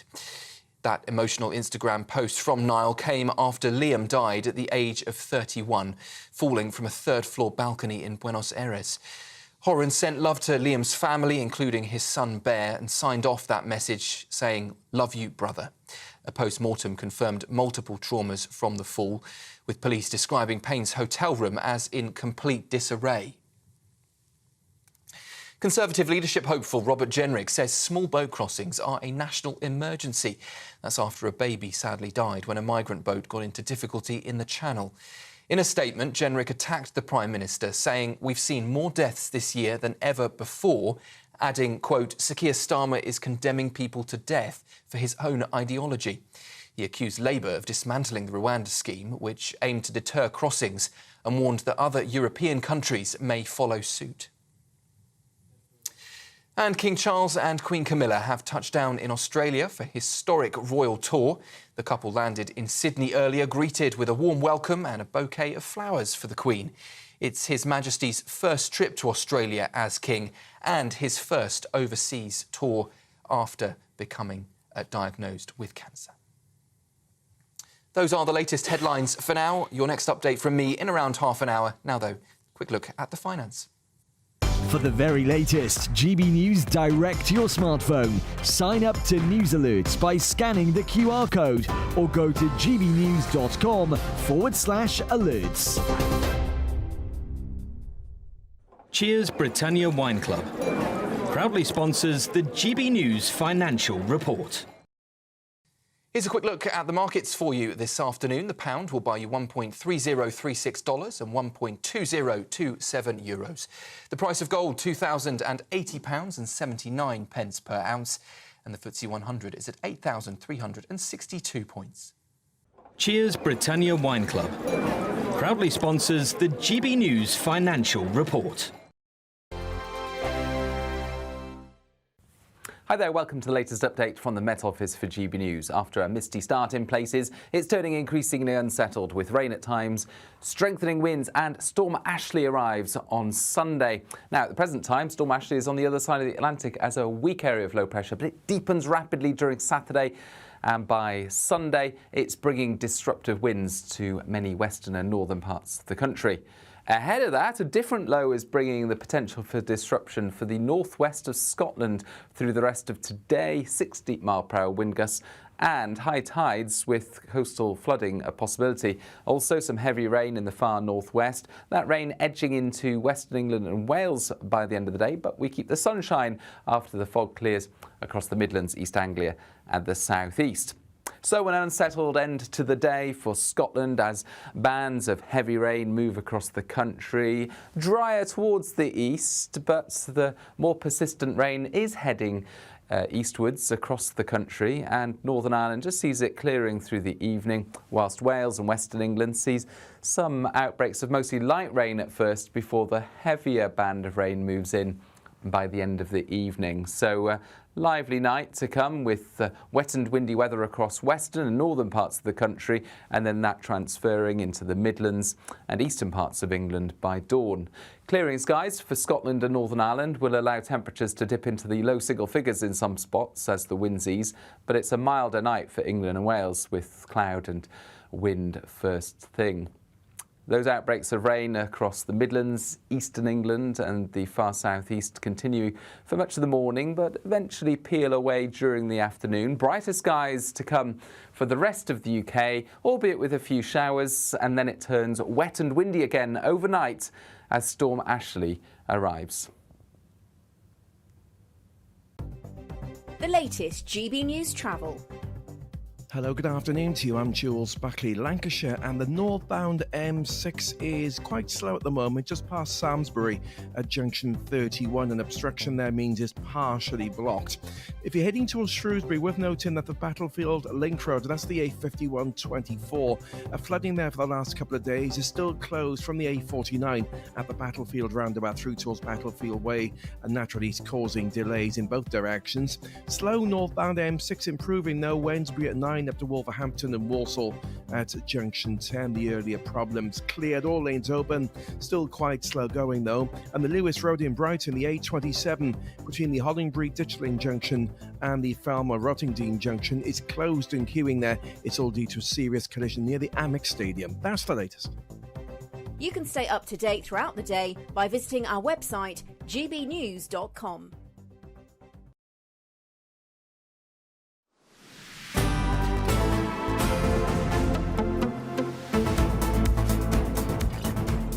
Good afternoon, Britain. It's now 20 to 2, and the Labour Party will send almost 100 members to the United States to support the Democrat Party's presidential campaign. Was that appropriate? Well, writing in a post on LinkedIn, which has now been removed, the head of operations at the Labour Party, Sophia Patel, urged people to email if they wanted to join the campaign, drumming up some more support.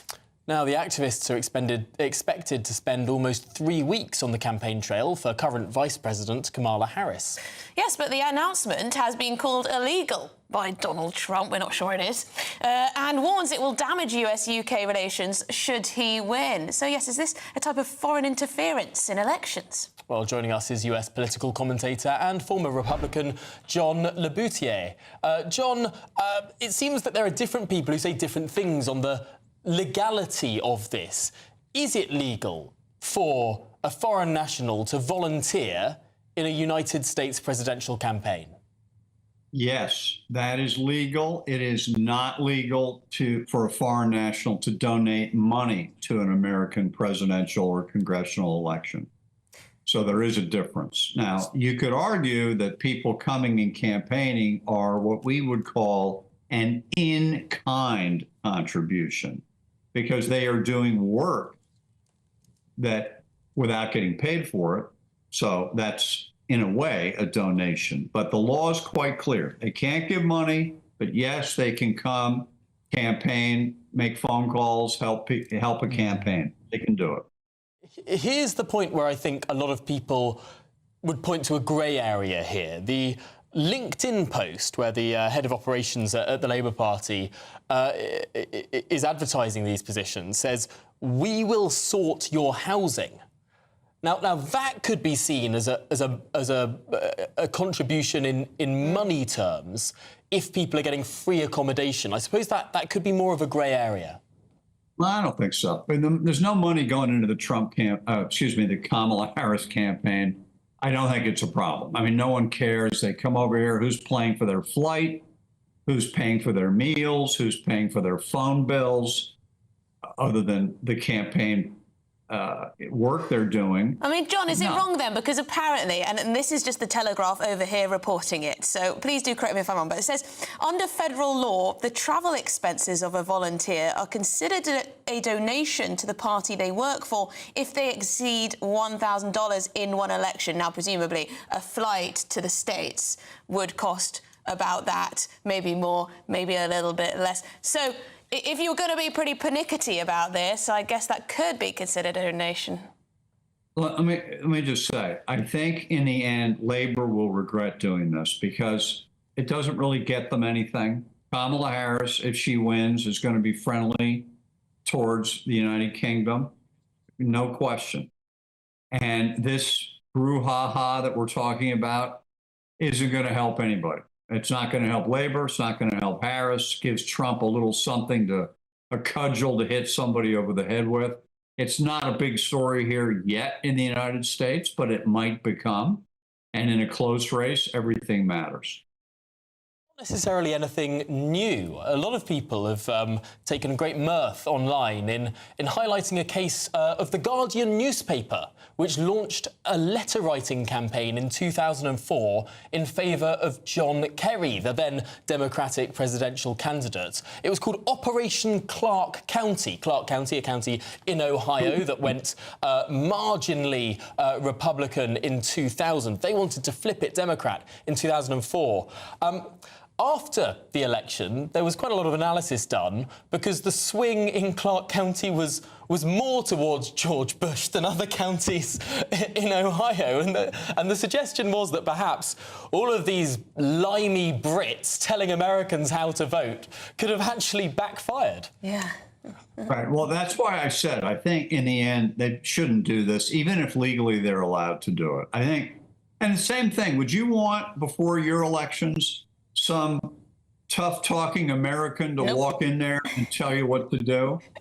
Now, I think they could end up doing this in a nice way and say, look, we've come over at our own expense to Nevada, and we've done it because we really worry about what will happen to us in England and in Europe with NATO if Trump wins. And we want you to know that. That's why we're here as volunteers letting you know that. If that's the message, I don't think Americans are going to get their back up. But it's a lot of effort for not much.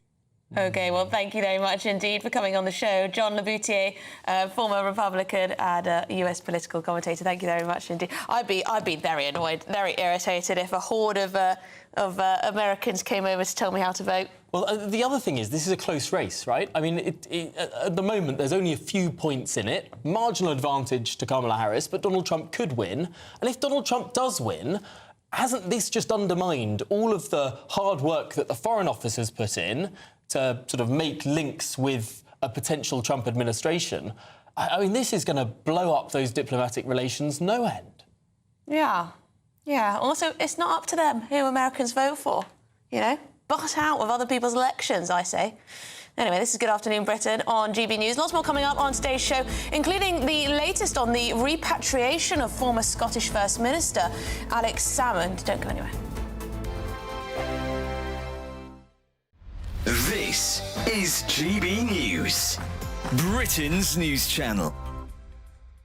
Online dating apps are still the go-to for millions of British adults, with 1 in 10 using them to look for a romantic connection. Yes, are you one of them? Let us know. But with many apps introducing subscription fees and complex algorithms, the world of online dating has never been harder to navigate. So who better to join us to discuss this than Mr. Tinder himself, Stefan Pierre Tomlin. You have been dubbed Britain's best-looking eligible bachelor. Yeah, so this happened back in 2016. Got an email from Tinder, and it was like, you're the most swiped man on Tinder. So just explain to us, for viewers who don't know, what is swiping? What does that mean on Tinder? Yeah, so on Tinder, the app, if you swipe left, that means you don't like the person in front of you. And if you swipe to the right, that means you like that person. Do you mind still being associated with that? It's a good... Well, I mean, yeah, it made me who I am now, and I love sharing how I was successful, and now I'm like a dating expert. What's your situation now? Are you with anyone? Are you still single, paying the bill? So I'm seeing someone at the minute. Things are going well, and I'm a dating expert, so I'm always giving advice to people. Does she know your title of most swiped? Of course, who doesn't? It's quite hard. It's quite hard being the most swiped man on Tinder because you get a label on you. So I find it harder than anyone else, to be honest. And where did you meet her? That's the big question. At an event. So not on Tinder? Not on Tinder, ironically. So for All About Troubled Online, it's actually a real life rendezvous. Which, I mean, I have met people on Tinder in the past, and it has worked. Well, it didn't work, but yeah. I need to know how to do the famous Stefan Smolder. That camera is not a camera. That is your best friend, that's your lover. So you really smiles from the camera, so it goes like this. GB News, the People's Channel. I'm Christopher Hope. From pop star to politicians, I'll interview anybody in a pub who's got a political opinion. Join me every Friday on Spotify, Apple Podcasts, YouTube or gbnews.com, or wherever you get your podcasts. This is GB News, the People's Channel. This is Britain's Newsroom, where your voice matters. It's just astonishing. With expert analysis and honest opinion, we don't just keep you informed. We bring you unique perspectives you won't see anywhere else. Can't argue with any of that. When the news happens, it happens here. On Britain's Newsroom, weekdays from 9:30 a.m. Only on GB News. In the GB Newsroom, we bring you the news as it happens. With our team of dedicated journalists across the UK. We're ready to keep you up to date with what's happening every half an hour, every single day. Bulletins here on GB News. The People's Channel. Britain's news channel.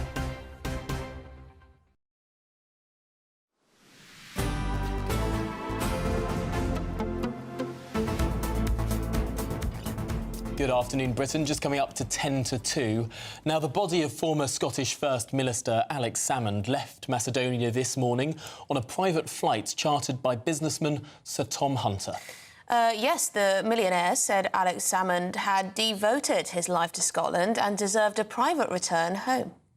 Well, the 69-year-old's body is expected to arrive and touch down in Scotland in the next 4 or 5 minutes near his home in Aberdeenshire.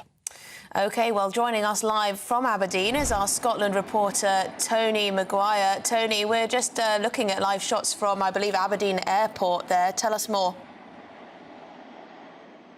Yes, good afternoon. That is indeed the air traffic control tower at Aberdeen Airport.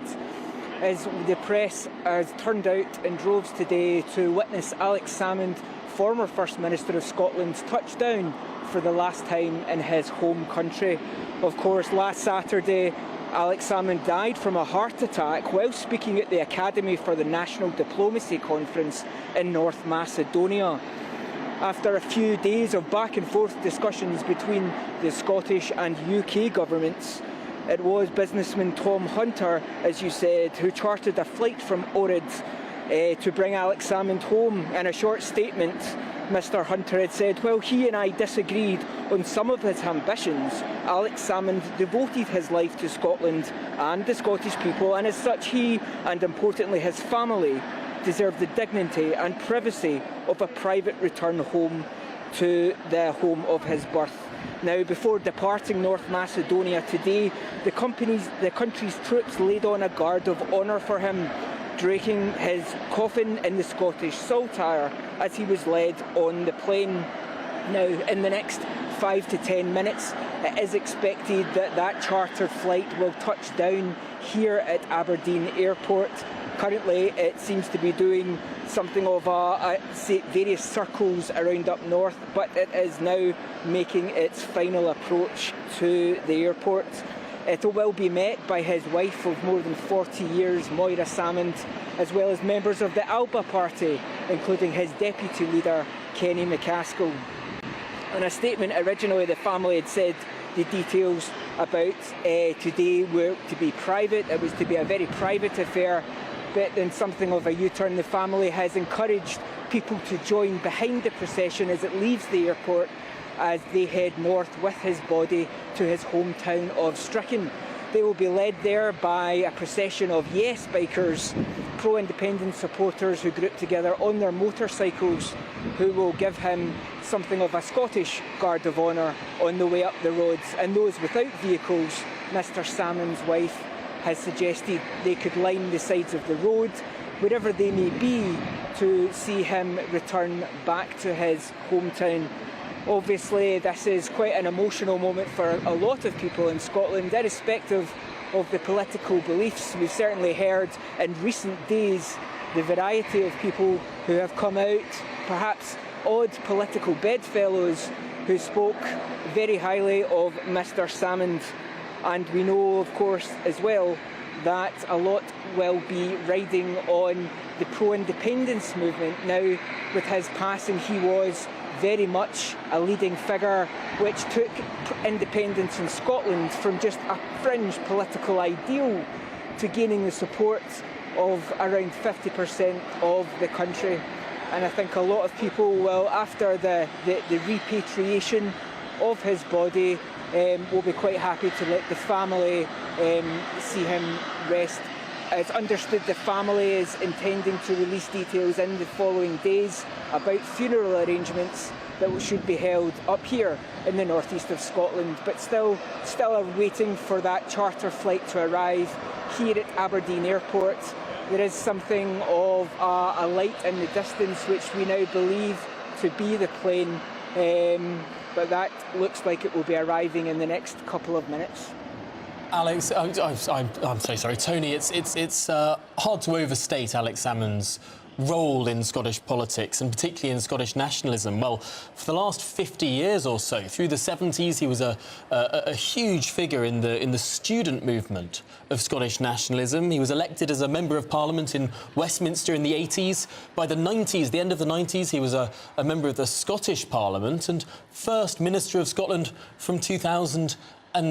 Almost every decade of the last 40 or 50 years, he has had a place in Scottish politics, and a prominent one at that.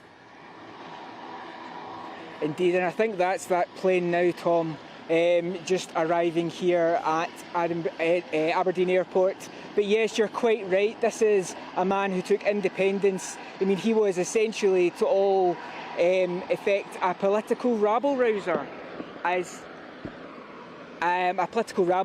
then he ended up on that seat of government here up in Scotland to go to such a huge degree in the space of his career. I think I was 1 year old when he became an MP for the first time, and now, of course, here we are marking his death in 2024. A huge political career, even in later life, not giving up the goat, but indeed starting the Alba Party to keep his dream, his vision of independence in Scotland alive for another generation. Now, Tony, I think, was that the plane that we saw landing there? Do we think that was the plane that is carrying Alex Salmond's body? Yeah, we think so. Certainly, there's a bit of toing and froing between flight radar at the minute, but I believe that is indeed the plane. It's just got to the far side of the runway, and from what we can understand, it should be shuttling back the other way along the runway and arriving somewhere in front of us, hopefully in the next 5 or so minutes. But certainly, I think people just now are just trying to get a measure of what the arrangements are here.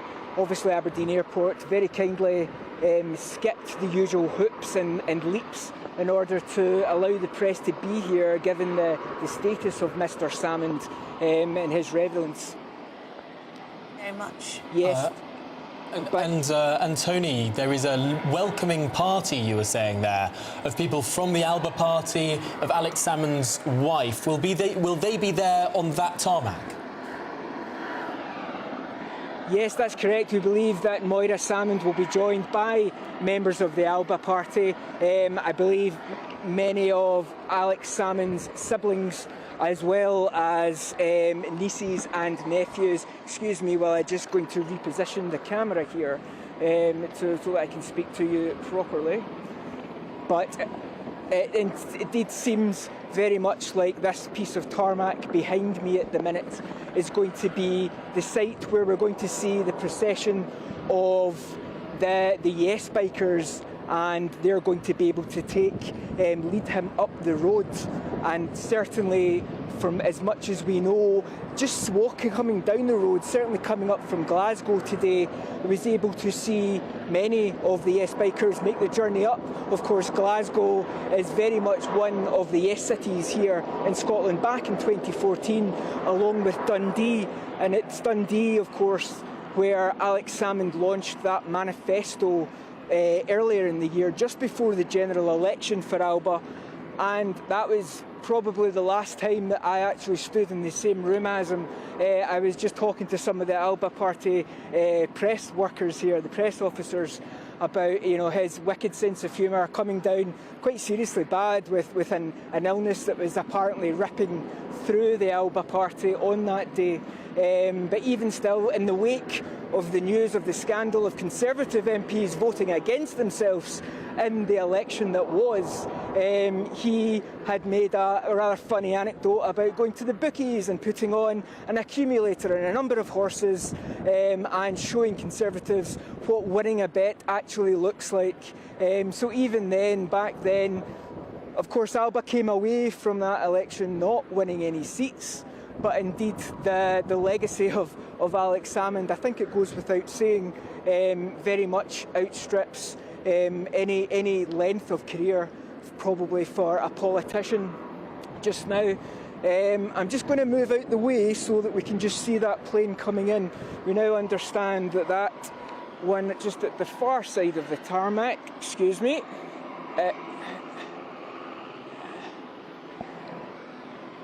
that one just making the approach. The back end of that lorry seems to very much be the plane for Alex Salmond, somewhat awkwardly positioned behind this post here. But the way that the planes have been coming in and out of this section of the airport appears to be on that piece of tarmac that is in front of us. Now, of course, Alex Salmond, he, in his later years, post-2014, he actually went back to Westminster. He became an MP for Gordon again in 2015. And many believe that that was around the time that his relationship with Nicola Sturgeon really started to deteriorate. Alex Salmond, of course, at that time also took part in Russia Today television programme, the Alex Salmond Show, which he used to talk quite disparagingly about Nicola Sturgeon and the way that the Scottish Government was handling his legacy of independence. And of course, really since then, ironically, while independence remains a fixture in the lives of about half the population of Scotland, one way or the other, they support independence. The independence movement in itself has sort of died away in recent years because really the SNP have had no other option but to put it on the back burner. So we'll get more pictures from you hopefully over the next few minutes or so, but that is indeed Alex Salmond.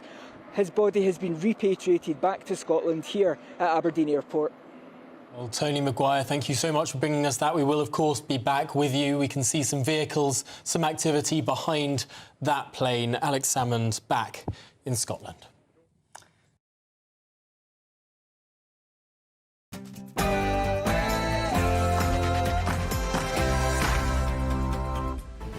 Good afternoon, Britain. It's 2 o'clock on GB News. I'm Tom Harwood. And I'm Emily Carver.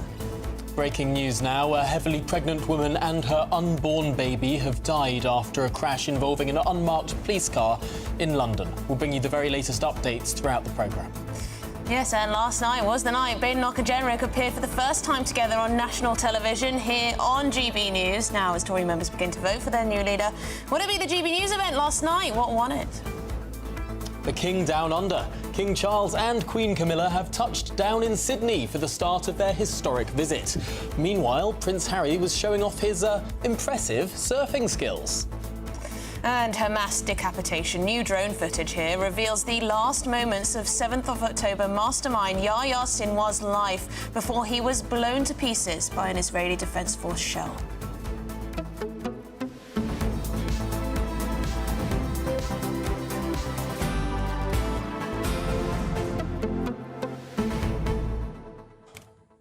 It was moving seeing that jet arrive there at Aberdeen Airport. Alex Salmond has been such a big figure in politics, such a huge figure, and I think we all took a breath last Saturday when he passed away so soon. Yeah, I mean, an absolute titan of Scottish politics. Everyone knew him, everyone had something to say about him. Massive charisma, no doubt. Whether you agree with his politics and his legacy is one thing, but everyone said he certainly was a big character, a huge character in any room that he walked into. But of course, some bitter spats, really, with Nicola Sturgeon towards his later years, setting up that rival party. And we'd be remiss to ignore the complaints of sexual assault as well, which were brought forward by several women. Yeah, absolutely. A complicated man, perhaps, with a complicated legacy. But there, Alex Salmond, we watched his flight. A private jet took him, paid for by the businessman Sir Tom Hunter, took his body back from Macedonia, where he sadly had a heart attack, back to Aberdeen. Well, much more to come throughout this programme. Post your comments, gbnews.com/your say is the way to get involved. Let's get your latest headlines now.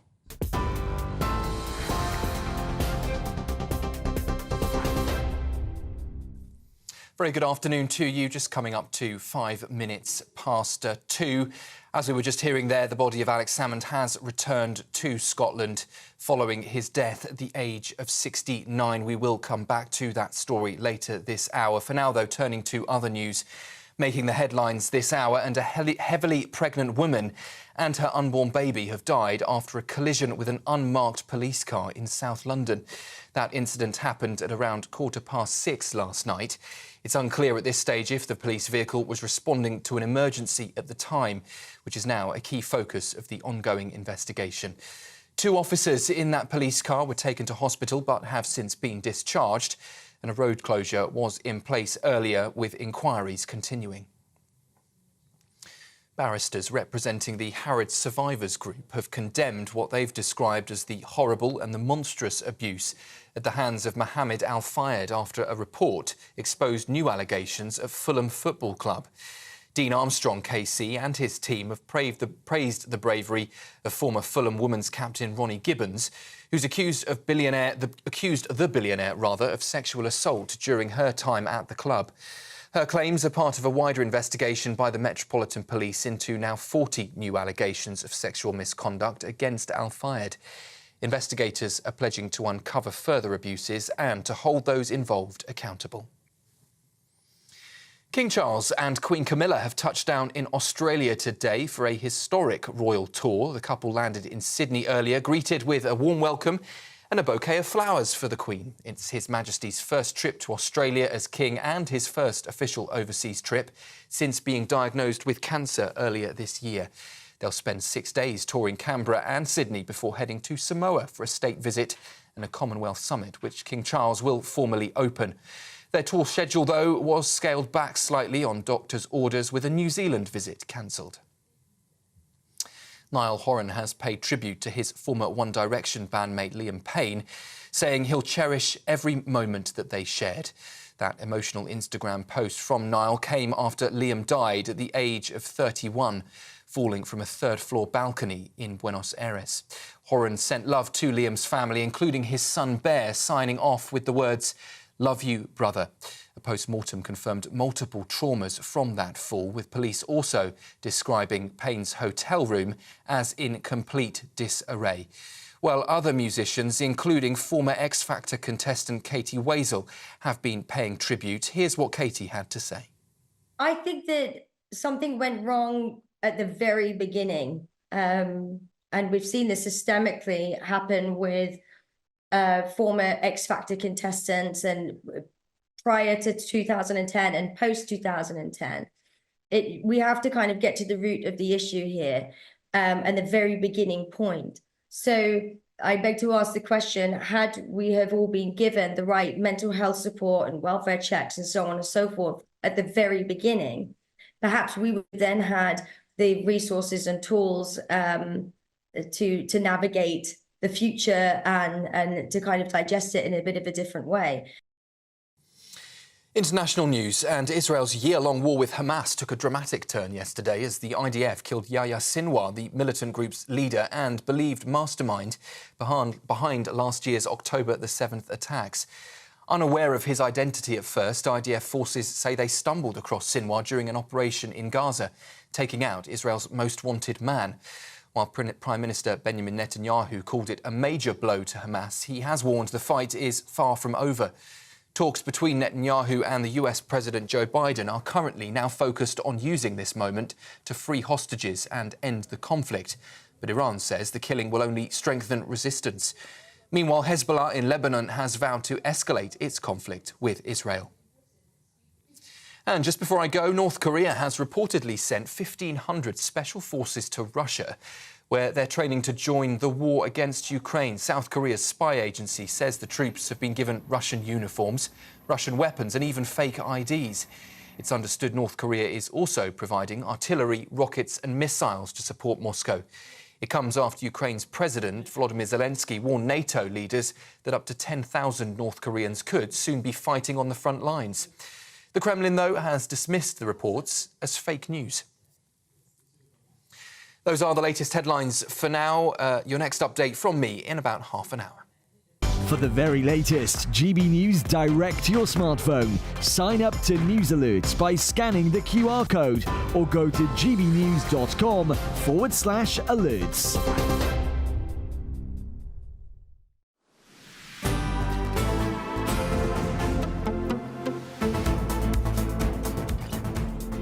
Good afternoon, Britain. It's now 9 minutes past 2, and back to our breaking story. A heavily pregnant woman and her baby have died following a crash involving an unmarked police car in London. The 38-year-old woman and her unborn baby sadly died as a result of their injuries. And our national reporter, Charlie Peters, is on the scene for us now. Charlie, what do we know? Tom and Emily, well, the Metropolitan Police have said that this crash happened at 6:15 yesterday evening here in Eltham in southeast London as the A20 makes a junction with the Kidbrooke Road. If I can just turn away, if you look down here, it's just behind me. You can see in the very distance some flowers that have been laid at the scene. And the Metropolitan Police have said in a statement today that their heart goes out to the woman's family and friends who have lost their loved ones in these tragic circumstances. They added an investigation into the circumstances of the collision is underway by the Independent Office for Police Conduct, and we will assist with their inquiries in any way we can. But at the time that they issued that statement, a road traffic closure was in place. That's since been lifted. But I was speaking to local residents around here for the last 20 or 30 minutes, and they've told me that what happened last night was an incident just waiting to happen. In fact, as we were looking at this junction just a moment ago, we saw some confusion as people crossing over the lanes. One neighbour further down the road near where that incident took place said that cars go flying down that road, which has just a 30-mile-per-hour limit. I think we have some footage that I can show you now, captured last night by one of those local residents. He doesn't want to be named, but said that they were We're going delayed. to have to interrupt you to go straight to Aberdeen Airport, where the body of Alex Salmond is leaving that private jet, arrived back here in the United Kingdom.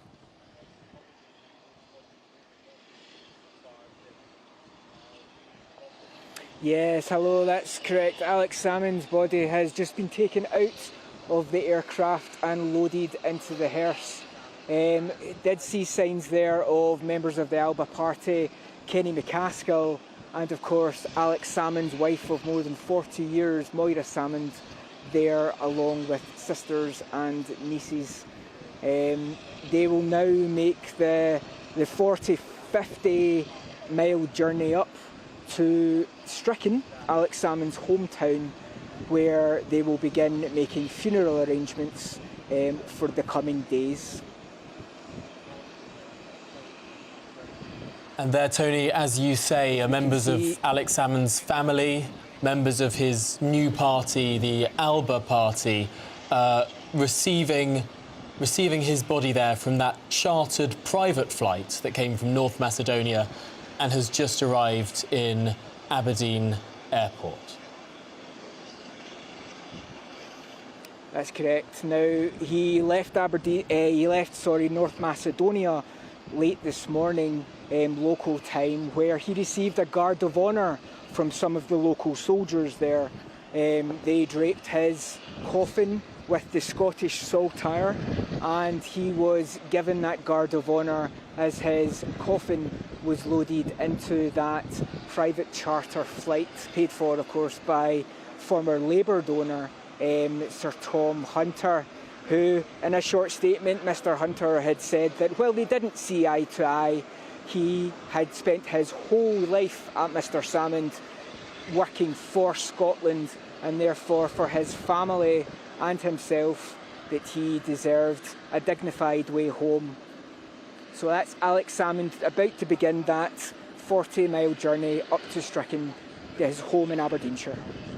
OK, well, thank you very much indeed, Tony Maguire, for bringing us that report live from Aberdeen Airport, where Alex Salmond's body has been repatriated from Macedonia. Thank you very much indeed. Shall we head back to the scene of the collision that has seen the death of a heavily pregnant woman and her unborn baby? Charlie, you're there on the scene. Sorry to have interrupted you there, but please do tell us more. Well, Emily, the scene is now clear. All that remains on that connection between the A20 and Kigwick Road, further down that junction, are some flowers and tributes that have been left behind. One note saying that a local resident was so sorry that this incident had happened. But another person I spoke to earlier this afternoon said it was an accident waiting to happen. They showed me some footage of the scene last night at about 9 p.m. They said there were 9 ambulances present, 3 trucks from the fire brigade and many police cars who totally shut down the road. She said that she was returning from work and had to go round an alternate route to get home. When she left her home at 9 p.m, most of the emergency services had cleared the scene, but she described very disturbing situation. She told me that what was left was the wreckage of the car driven by that heavily pregnant woman who was killed. She said that just the base of the car was remaining and some wheels. The roof and all the seats were not seen in the wreckage. She told me, to use her words directly, it appeared that the car had just disintegrated. But now the road has reopened and the Independent Office for Police Conduct has launched an investigation into the crash. Well, Charlie Peters, thank you very much for that update. Appreciate it. And, of course, we'll be back with you throughout the day on the channel. Thank you very much indeed. Well, in other news, the Conservative leadership candidates, Robert Jenrick, Kemi Badenoch, they battled it out last night at our special GB News event. Yes, indeed. In the studio with us is Christopher Hope, who was the man who compared the evening. And, Christopher, before we get into you, shall we have a little look at what Kemi Badenoch had to say? We don't need to be embarrassed about our colonial past. Every country in the world, at one point or another, either colonised or attempted to colonise another group of people. This is the past. We need to talk about the future. There are many countries now who want to use guilt to try and exploit the UK. They ask for reparations. These arguments are a scam. Don't fall for it. We need to make sure that we put this country first. We work well with our neighbours, we work well with other countries, but we have to look after ourselves too. Punchy stuff. Yeah, and I think that's maybe that was a moment I thought, I see why this party gets you and likes you, Kemi Badenoch, because the party is majority white, of course, the Tory party. You've got a black woman there saying, stop being embarrassed about your country's past, be proud of it, I'm proud of it, and I'm from outside this country, born outside this country, now I'm here, and look at me, if I can be proud of it, why can't you? And I think she is giving the Tory party, who support her, who seem to like her, permission to like themselves. And that's why I think it was so important what she said there. You don't like that, do you? Pardon? You don't agree? No, I do not agree. I just wonder how many white people who support the Conservative Party are thinking they need to be ashamed of themselves. Well, they're being told that by the left all the time. That's the point, and it gives them a response. Yeah, I'm sure they're being told it all the time, and now there's a response from someone who might be the next leader. Sort of finding a champion in an unlikely space. And it's interesting because a lot of the time, well, we don't really talk about race in the United Kingdom, do we? In the United States, all of their elections are heavily racialised. I mean, Kamala Harris just this week brought out a manifesto for black men specifically. I couldn't imagine someone doing that in the United Kingdom. And yet it is something, I mean, it is worth noting. I mean, we have just had a Prime Minister who was the first British Asian Prime Minister in history from the Conservative Party. The party could well elect the first black leader of a major political party in the United Kingdom. Have we not spoken about this? Well, I remember vividly the extraordinary outpouring of emotion in India when Rishi Sunak became Prime Minister and being completely not expecting it. But, I see, that's why it's an issue, of course, because he's an Indian heritage. But I hadn't thought about it as an issue, but of course it is a big issue for people there. Robert Jenrick, of course, appeared last night in GB News' event. He made some interesting remarks about immigration, his main issue, wasn't it? I wonder if we've got that to play now. It's another clear choice. It's a cap or no cap. And I'm for capping migration. Two clear choices. Leave or remain, cap or no cap. I'm for leave, I'm for capping migration. Well, there you go. A vote for Jenrick is a vote for less immigration and out of the ECHR. Well, it's just clear policies against the principles of Kevin Bade. Not trust me, she's saying. He's saying, perhaps you can't trust the Tories, but here's what we'll do. And here's, on day one, ECHR looking at that withdrawal issue if they become leader. Yeah, they may have similar instincts on politics, but so different in terms of their strategy. May I use this time to show off my question that you kindly put to the two leadership contenders there? They had very different answers, didn't they? Let's have a look, shall we? The first question is from my colleague Emily Carver. She's a presenter at GB News. Yep. What is your opponent's biggest weakness? Oh, that's a very... You can't ask those questions. It's These her are like the worst question. interview questions. Look, I'm not going to say that. Look, I really like Kemi. She's a friend of mine. She's a great Conservative. Oh, come on, her biggest weakness. She is a fantastic family woman. I love Kemi. So. I think that the ECHR argument is not the right one. I think that is the biggest weakness. I think it will divide our party. It will mean that the infighting and squabbling will continue. If we want to end the drama, we need to do this the right way. Let's come to a consensus. And maybe that is leaving the ECHR, but it is not about imposing your views on everybody else. Now, we should say that Kevin Payne went second, and she had the same question. It may have been, and we only had 2 or 3 questions we had to ask both, to be fair. It may have been that she knew that it was coming, although it didn't appear when she looked a bit surprised by it when she received it and thought of an answer on policy on ECHR, which, of course, Jenrick wants to pull out of it. She's saying wait and see. And Jenrick avoided the question altogether. Yeah, he did not want to answer it, Not did he? easy. Yeah, great question by Emily Carver. No, it is interesting, though. It does illustrate this big difference with regard to policies from Robert Jenrick and sort of... Vibes from Kemi Badenoch. Sort of, you know me, you can trust me.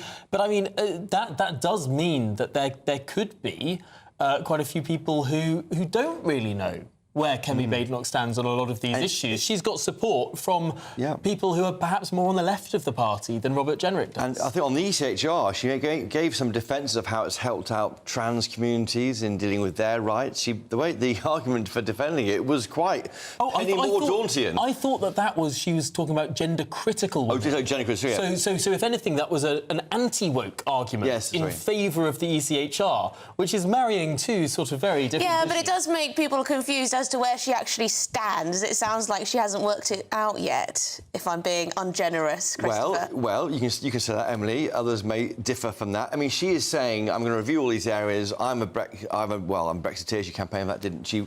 Backed it, didn't campaign for it because she had a child at the time. But she is someone who is saying, you can trust me on these key issues.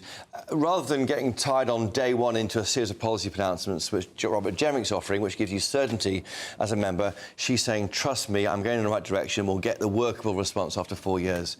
It's a choice, not for us, but for party members. And a very interesting one as well. Very, very interesting. It will be... members are, of course, voting as we speak. Yeah, so when do we find out, then? When do we find out? 13 days' time, the 2nd of November. Which controversially, is 3 days after the budget. Yes, it is, yeah. It's a big week, that. 86 days after this contest started. Already, by the way. And this will make a big difference to your weekly show, PMQs, on this channel, depending on who is the leader of the opposition. It's a very different vibe in the House of Commons, isn't it? It will be, and a big test, I think. Yeah. I mean, that's going to be after, what, the 8th of November might be the first test in the Commons for Jenrick or Badenoch. Well, for a preview, If you want to catch up on last night's debate, you can go to gbnews.com or you can scan this QR code that's on your screen right here. Just pause your television and scan that with your smartphone. Yes, because we are going to move away from it now, because this is Good Afternoon Britain on GB News. Lots more coming up on today's show, so stick with us.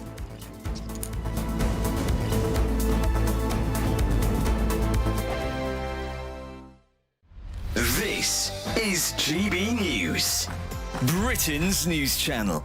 3 incredible young people from Essex are planning to become the youngest people ever to row, not sail, row, across the Atlantic Ocean. It's about for 3,000 miles. It is. Give or take. Almost exactly that, Sam. The 3 flying fish, so-called, consists of Anna, Dunk, Harry, Alan and Rowan Daly, who are preparing to row that 3,000 miles across the Atlantic. It would be the 2nd largest ocean in the world.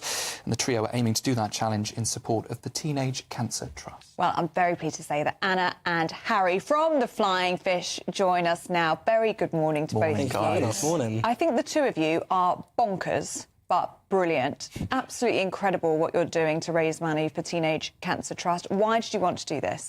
So our third person, Rowan, his friend actually died. So when he was in secondary school, I believe, one of his peers passed away, and Teenage Cancer Trust supported them and their family a lot. So it was definitely the right charity. Yeah, it was. Absolutely awful. So you wanted to do something to raise money for teenage cancer. Why rowing? So my dad did it in 2021. The trip, the Atlantic trip? Yeah, he rowed it as a pair. Where we live in Essex, they actually build the boats there. So we used to cycle round there past the boatyard, and he got interested and actually did it. He was the first year after COVID. And one night, we all met in the Air Cadets, so one night after Air Cadets, Rowan actually dropped me off home and the boat was outside. We were obviously waiting to get it sold. And I think he was asking some questions, and we stood there at my porch and went, Rowan said, I reckon we could do that. And I was like, yeah, I reckon we could. And then we brought Harry on board, and that's kind of how it all came together. If people are watching and they want to support you, do you have a Yeah, we've got GoFundMe page social yet? media platforms at Right. The Free Flying Fish. That's Facebook, Instagram and TikTok, and our GoFundMe links in all of the bios on there. Fantastic. GB News, the People's Channel. Every Saturday, 10 till 12, we'll bring you all of the news that you need to know. We'll also remind you that there is so much to smile about. It's my favourite time of the week. I get to relax, enjoy some light-hearted stories, and let Ellie teach me about fashion too. That's Saturday Morning Live, every Saturday, 10 till 12. Only on GB News, Britain's news channel. Join me, Nana Akwe, for an informative, interactive news programme with a difference. It's fun. No, he didn't say that, Dave. I'm so surprised. I think there's an element of truth to that. Join me from 3 p.m. every weekend, only on GB News, Britain's news channel.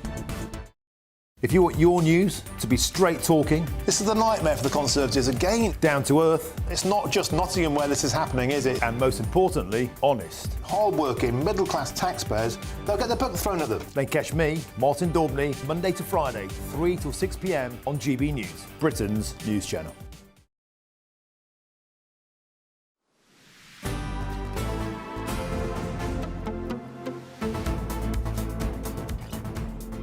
Good afternoon, Britain. It's 26 minutes past 2. Now, I believe we can bring you some new pictures of Alex Salmond's body being returned to Scotland, touching down, of course, in Aberdeen, flying off from North Macedonia this morning. It touched down. The coffin was placed in this hearse here in Aberdeen Airport, greeted by Alex Salmond's wife and by members of his Alba political party. Of course, he split from the SNP some years ago. Well, there we can see the convoy that some moments ago was lining up there on the tarmac at Aberdeen Airport. OK, well, there you go. Alex Salmond's body has been returned to Scotland. But we're going to take you to some other news now, because there was renewed hope overnight in the Middle East following the death of Hamas leader and October the 7th mastermind Yahya Sinwar, who had topped Israel's most wanted list. Yes, he was killed during a strike in the Gazan city of Rafah on Wednesday. And the West is now piling pressure on Benjamin Netanyahu to end the conflict in the region. OK, well, joining us now is former Armed Forces Minister James Heappey. James, thank you very much indeed for joining us on the show this afternoon. How significant is what happened over the last day, the killing of this leader of Hamas, and what does it mean for this ongoing conflict? So of course it's significant. It's an incredible tactical success for the Israeli Defense Forces. I would be cautious about thinking that it could be any sort of conclusive moment in the conflict. I think that there will always be people following behind within Hamas who will pick up the leadership role that he's now vacated. And similarly, I think for the Israelis, they are now so committed not only to what they've been doing in Gaza, but what they're doing with Hezbollah in the north, that I think that this will be, like I say, a welcome tactical success, but I don't think it brings with it any real meaning in terms of the wider conflict. It's significant, James, here that this happened in Rafah, because, of course, it was the British government under Keir Starmer and indeed many other sometime allies of Israel in the West that were pressing Benjamin Netanyahu and the Israeli government to not enter Rafah, to abandon any Rafah offensive. And yet it seems that Rafah is the very city where the head of Hamas, where the mastermind of the October 7th attacks was hiding out. Yeah, I mean, I think, Tom, he's been moving around. I mean, the IDF, I think they nearly got him in Han Yunis a few months ago as well. So I think the reality is, and the reason that it was always a mistake, I think, for the British government to try and say where in Gaza the IDF should or should not be going, is that the Hamas modus operandi has always been to hide within the population. So, if you're going to go after Hamas, you've got to accept that they're going to seek to hide themselves beneath civilians, and that has brought with it enormous loss of life, and that's regrettable. And if I was still a government minister, of course I would be counselling my Israeli colleagues against anything that was disproportionate or sort of indiscriminate. But the reality is the IDF have been trying to search out these people, and let's not lionize Sawar. He was a brutal terrorist, and nobody need mourn him. But trying to track him down when he's been moving around and hiding within refugees has been pretty challenging. And James, still Hamas insists that they will not return the hostages. At this stage, we don't know how many of the hostages in Gaza are still alive. I believe the figure is still around the 100 mark that are being kept in Gaza by Hamas. Where do we go from here? Clearly, Israel taking out this leader of the Hamas terror group, a huge step in this war, but to what end? Well, I mean, exactly my point. I mean, I think, a tactical success for the IDF. Many Israelis will feel a lot better to see him dead, but I don't think it materially changes the trajectory of the conflict. I think that Hamas are pretty entrenched in their view. The IDF are pretty determined to end their networks and the logistics and everything else that they use to. James, just on that, we've frozen a little bit there. Have we lost James? Oh, sadly there. I was going to ask, some commentators are saying this latest killing of this Hamas leader by the IDF vindicates the position of Israel in this war, that they were going after Hamas. That is what they said they were going to do, and they are doing it. But with the civilian casualties so high in the area, it's very difficult. Well, I mean, with that level of civilian casualty, Israel needs these tactical successes to point to things that it's actually doing other than just the casualty numbers that we see every day. And to be fair to the IDF, they had those astonishing pager attacks against Hezbollah. They've taken out the leader of Hezbollah, the leader of Hamas. They seem to have been having tactical successes on the ground that, to some extent, to the Israeli population at least, justify the offences they've been doing. OK, well, we've got lots more coming up on today's show, including the King. He's down under. King Charles and Queen Camilla, they've touched down in Sydney for the start of their historic visit. We'll be catching up on what exactly they're up to.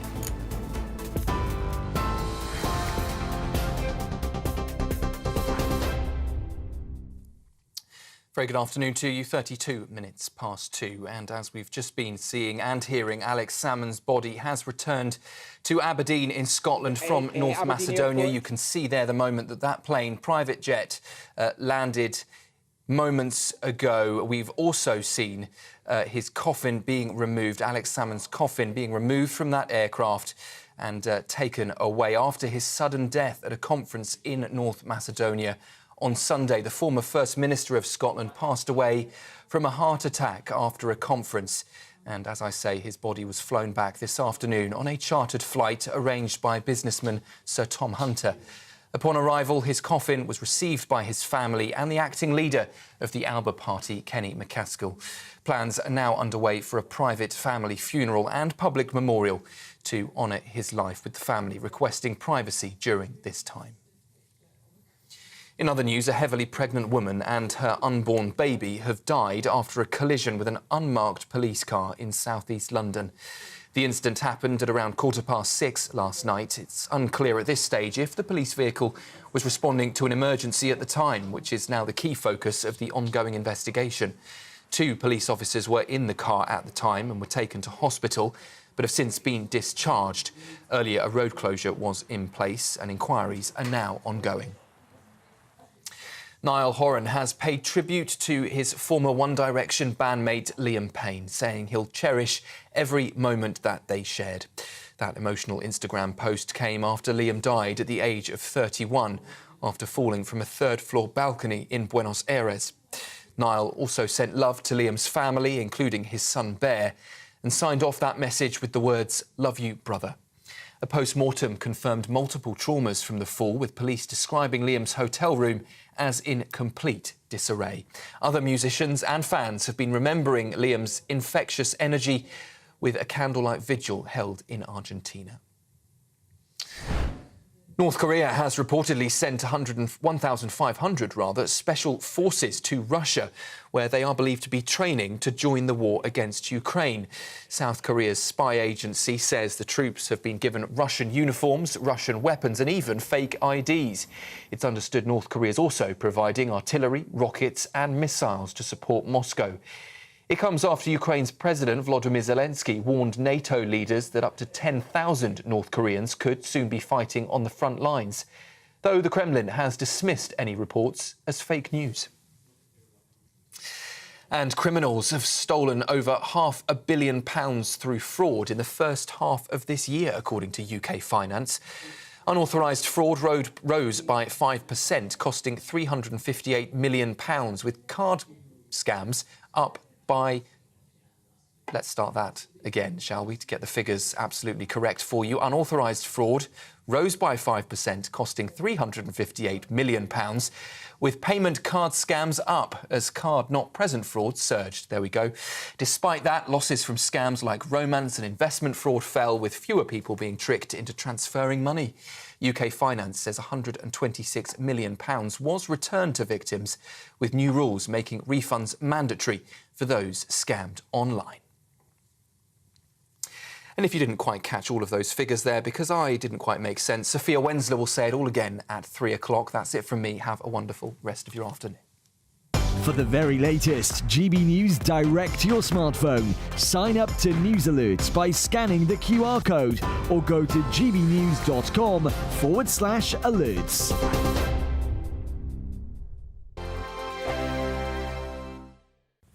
Hi there, welcome to the latest update from the Met Office for GB News. After a misty start in places, it's turning increasingly unsettled, with rain at times, strengthening winds, and Storm Ashley arrives on Sunday. Now, at the present time, Storm Ashley is on the other side of the Atlantic as a weak area of low pressure, but it deepens rapidly during Saturday, and by Sunday, it's bringing disruptive winds to many western and northern parts of the country. Ahead of that, a different low is bringing the potential for disruption for the northwest of Scotland through the rest of today. 60-mile-per-hour wind gusts and high tides with coastal flooding a possibility. Also some heavy rain in the far northwest. That rain edging into Western England and Wales by the end of the day, but we keep the sunshine after the fog clears across the Midlands, East Anglia and the southeast. So an unsettled end to the day for Scotland as bands of heavy rain move across the country. Drier towards the east, but the more persistent rain is heading eastwards across the country, and Northern Ireland just sees it clearing through the evening, whilst Wales and Western England sees some outbreaks of mostly light rain at first before the heavier band of rain moves in by the end of the evening. So lively night to come with wet and windy weather across western and northern parts of the country, and then that transferring into the Midlands and eastern parts of England by dawn. Clearing skies for Scotland and Northern Ireland will allow temperatures to dip into the low single figures in some spots as the winds ease, but it's a milder night for England and Wales with cloud and wind first thing. Those outbreaks of rain across the Midlands, eastern England and the far southeast continue for much of the morning, but eventually peel away during the afternoon. Brighter skies to come for the rest of the UK, albeit with a few showers, and then it turns wet and windy again overnight as Storm Ashley arrives. The latest GB News travel. Good afternoon, I'm Jules Buckley. The northbound M1 at the turn for Sheffield at junction 31. Now, 2 out of 4 lanes are combed off there. Whilst an accident's being dealt with, the queue's now back to worktop at junction 30. Long queues too, just by the Membry services. This is between junctions 14 and 15 on the M4 in Berkshire. An earlier collision's now being dealt with. We're now seeing a legacy of congestion. A similar tale too around Luton on the southbound M1. Slow down towards junction 11. All lanes are back open though, heavy back toward Luton North in patches at junction 12, and the eastbound M2 in Kent at the turn off for the A2. That's junction 7 Brindley Corner, where the exit slip coming off eastbound there is currently blocked, so it's queuing. A single vehicle collision at the moment causing that congestion. And for now, that's the latest. You can stay up to date throughout the day by visiting our website gbnews.com.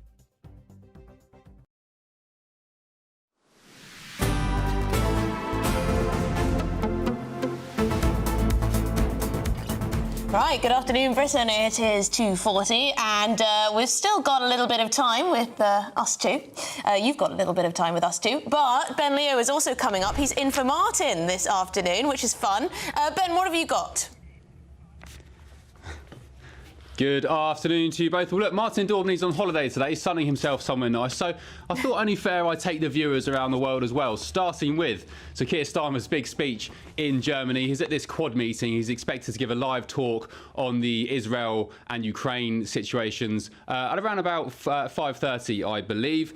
Elsewhere, of course, we'll be touching base with Cameron Walker, who's down under, lucky so-and-so, following King Charles on the royal tour. But one story that's really gripped me today is this so-called election interference from these 100 Labour activists, staffers, and even a Labour MP, Ruth Cadbury, who's the MP for Brentford and Isleworth in London. She's been on the ground stateside campaigning for Kamala Harris and Tim Walz, carrying placards, banners. Is that legal? Some suggest it breaks election laws in the United States, and Nigel Farage has been at it on Twitter in relation to this. He says, apart from being interfering in their election, he calls it stupid. Some reckon that he's done the same thing by supporting Trump in recent months and years, but he makes the key points that, guys, I'm not in government, I'm just a lonely MP, but, you know, Labour are in government and they're bussing 100 or so staffers stateside to do this. Oh, that's very interesting. Yeah, is this one that Nigel Farage needs to sit out? I don't know. I fear Nigel might have opened the door to claims of hypocrisy there. Yeah, maybe. But, I don't know. Although I do get the distinction, the governing party versus opposition MPs. I'm not sure the general public will make such a fine distinction. Sounds fascinating, Ben. Though your round the world trip, we look forward to it from 3 o'clock. I wonder where Martin is. I wonder what sunny climate he's in. He's in Greece, I hear. Oh, in Greece. How lovely. Is the weather still nice? Probably is, yeah, actually, yeah. Probably. The Mediterranean, rather nice. Lovely. Yeah. Talking about travels... And nice climates. King Charles and Queen Camilla, they've landed in Australia for a historic royal tour. Yes, the couple... What time of year is it in Sydney at the moment? Well, I mean, given that we're heading towards winter, they're heading towards summer. So it's probably quite nice. Yeah, the couple landed in Sydney, greeted with a warm welcome and a bouquet for the Queen. It's His Majesty's first trip to Australia as King and his first official overseas trip since being diagnosed with cancer earlier this year. There they are, walking down the steps off that wonderful jet there. Well, joining us live from Henley-on-Thames is royal expert and biographer Ingrid Seward. Ingrid, this is a significant event for the King, not least because of his cancer diagnosis. Well, the tour has been shortened, especially on the orders of his doctors who are travelling with him, so that the King won't get overtired. I mean, he is a workaholic, as we've often heard his wife, Queen Camilla, say, and he would just jump into it and sort of run through the tour and greet everyone, shake thousands of hands, as he used to do. But he's really been held back a bit this time. So when they arrived, well, this morning our time, last night Australian, or tomorrow night, I don't know, anyhow, evening Australia time, they went to Government House, and then they went off for 24 hours, 48 hours of private time to recover. So it was, they could then, sleep a bit, get used to the time change, which is enormous, and then start their workload on Monday, which is unusual in itself for a royal tour. Normally it's off the plane and straight into the arms of waiting politicians and dignitaries. And I mean, there was a bit of that, but basically this is very different royal tour. Yes, that's interesting, isn't it? Yes, as you say, they usually sort of hit the ground running. Now, I'm not saying that 75-year-old King Charles and his wife Camilla should be doing that, but that is the usual way of doing things, isn't it? Just working back to back, forget the time change, just get on with it. But yes, so Monday is the day where they have their first big public engagement. And how long are they set to be there exactly? The whole week? They are there for the rest of the week, and then they go on to Samoa for a traditional welcome there, and then their heads of government meeting, which is the Commonwealth, which is really the sort of main focus of this visit, because Charles is now head of the Commonwealth. This is his first overseas, his first trip to the Commonwealth as its official head. So that is really, really important to him, because it was the thing that, his mother loved. It was her baby, and he really wants to carry on her legacy there. And so this is, and Australia, of course, is part of the Commonwealth. So this is what it's all about. It's the sort of, it's Commonwealth, it's the climate, he's meeting some scientists who've made some advances in cancer. So it's sort of all the seas, and it's, Charles loves Australia. He always has done since he first went there as a schoolboy. And what's not to love when they beam your picture up on the sails of the Sydney Opera House? But we should also mention briefly Prince Harry, of course, because he's been showing off his impressive surfing skills. And I couldn't believe this was Prince Harry when I first saw it, to be honest, because it is actually really quite proficient there. Just a word on this, Ingrid. Has Harry found his groove? Well, I think Harry's always been incredibly sporty. He's a brilliant rider. Really good rider, and it looks like this is a sort of surfing school, because if you see, the waves are sort of like they're in an enormous tank. I mean, they're not in the tank, but it looks like a surfing school. And yes, he's pretty good, but he's a very sporty lad. You remember when he first went to America, and he did, he sort of crawled under ropes and jumped over things. I mean, he's very strong and he's very sporty. So I would think this is right up Harry's street. Of course, Harry spent his gap year in Australia and loved it. The royals have a very good relationship with Australia, and of course they don't want to push themselves on those Aussie folk. Charles said years ago, in fact, for some reason, I was talking to him about Australia, and he said, it's really up to them if they want us. And if they don't want us, we're not going to be hurt. They're still going to be part of the Commonwealth. Well, there you go. Ingrid Seward, thank you very much indeed for your time. As ever, great to speak to you. My dad did his gap year in Australia. He went and crushed grapes. crushed grapes. Picked grapes. Sort of making wine? Yeah, because you have to do something like that. They're big on their wine, aren't they? If you want to have your gap year in Australia, I think you have to, or at least you did back then. You did until Brexit. Had to sign up to these kind of scheme. You did until about 2 years ago when we signed our free trade agreement with Australia, and they removed the, which around the rest of the world you still have to do this, but if you're British, you can go and work without having to do farm labour anymore. So there you go, a Brexit benefit. Character building, I'm sure my dad would say. I wonder how hard he worked, I don't know. Was it a bit of a jolly in the end? I don't know. Anyway, this is Good Afternoon Britain on GB News. Lots more coming up. Could Ozempic help drug addicts and alcoholics? Find out more next.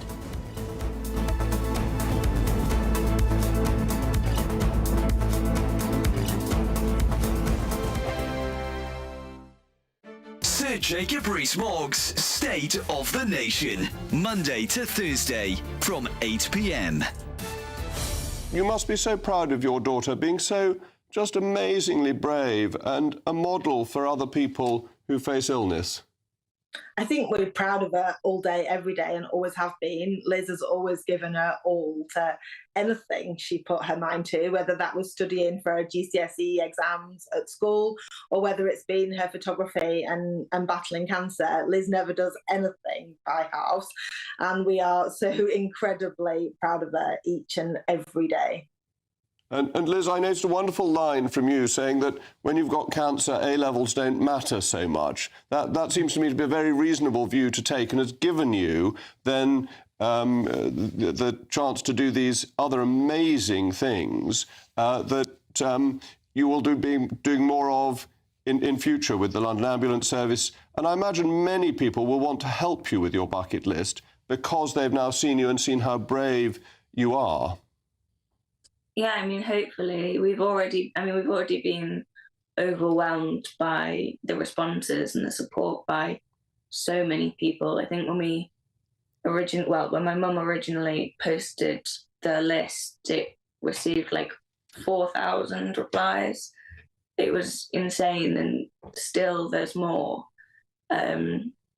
So from the bottom of our hearts, and especially mine, we just want to say thank you, because there's nothing that forces anyone to get in touch and say, hey, I have something you can do, pop over and do this or that, or it's just out of the generosity of their hearts. So thank you. GB News, the People's Channel.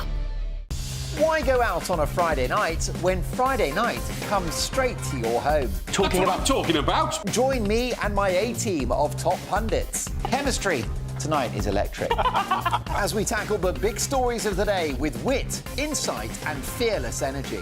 Man of the people. It's all vibe. Just a filing cabinet on wheels with a tie on. So, order in Friday Night Live with me, Mark Dolan, every Friday at 8, only on GB News, the People's Channel, Britain's news channel. Join me, Camilla Tominey, for a frank and honest discussion with those in power that cuts through the spin and gets to the heart of the issues shaping our nation. You haven't confirmed that you want to stand as leader, but you haven't ruled it out either. This report basically says that he's not fit to stand trial. Is he indecisive? Incompetent? I deliver the dose of reality Westminster needs. That's the Camilla Tominey Show at 9:30 every Sunday on GB News, the People's Channel, Britain's news channel.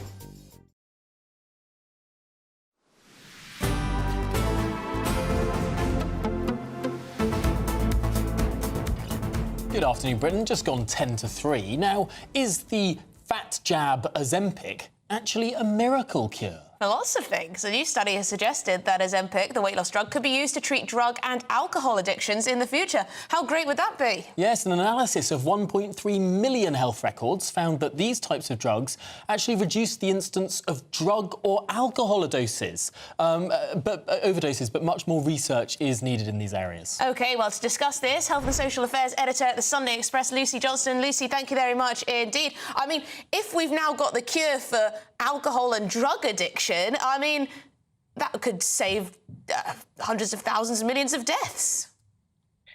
Well, it's very, it looks very good, doesn't it? And this drug is one of the most hyped drugs I've ever seen. It's a panacea for everything, isn't it? Obesity, heart disease, diabetes. But actually, when you look into that study, it's what's called an observational study. So it's not a proper clinical trial. So it's not randomized. So you're not taking a group a control group. That doesn't really show cause and effect. So you don't know what is leading to these findings. It could be, in fact, that these people that are on these prescriptions just happen to be wanting to lead healthier lifestyles and taking less drugs and alcohol than they would otherwise do. So, in fact, this is the trouble with evidence nowadays. It's good quality evidence, which is randomized control studies where you've got two different groups and you can look at and compare. It doesn't really show us anything. Yes, I'm feeling deflated now. If you're the kind of person who is keen to get fitter and get thinner, you might well have the willpower to stop. But I suppose that this does tie into more anecdotal evidence. I've read articles in various magazines and newspapers of people who found that their shopping addiction seemed to be controlled when they were on Ozempic, or all sorts of other things. There could be a link between hunger and all sorts of addictions: gambling, shopping, drugs, alcohol. Indeed, there could, but anecdotal evidence is not evidence, and there is a darker side to these drugs. And of course, it's worth looking at, and of course, it's worth, if people want to take a Ozempic and it's helping them, particularly if a doctor prescribes it for people with diabetes and it's helping that, then absolutely fine. But what I'm seeing with these drugs is that they're being so pushed, and the enthusiasm for them is outpacing the evidence for them. So we've got Hollywood celebrities, we've got TV presenters, we've got politicians now looking at this drug as if it's a cure for everything. But there's a dark side to these drugs. There are deadly side effects in some people. The weight loss that people experience, a lot of that, up to 40%, is Sorry to have to cut in, Lucy Johnston, but thank you very much. I mean, perhaps we are getting a bit excited by this jab, but thank you very much indeed, Lucy, from the Sunday Express. That's it for the show I feel a bit deflated now. It's not going to solve all these issues. More evidence. Of course, you can catch up on Race to Lead by scanning this, but up next, it's Ben in for Martin.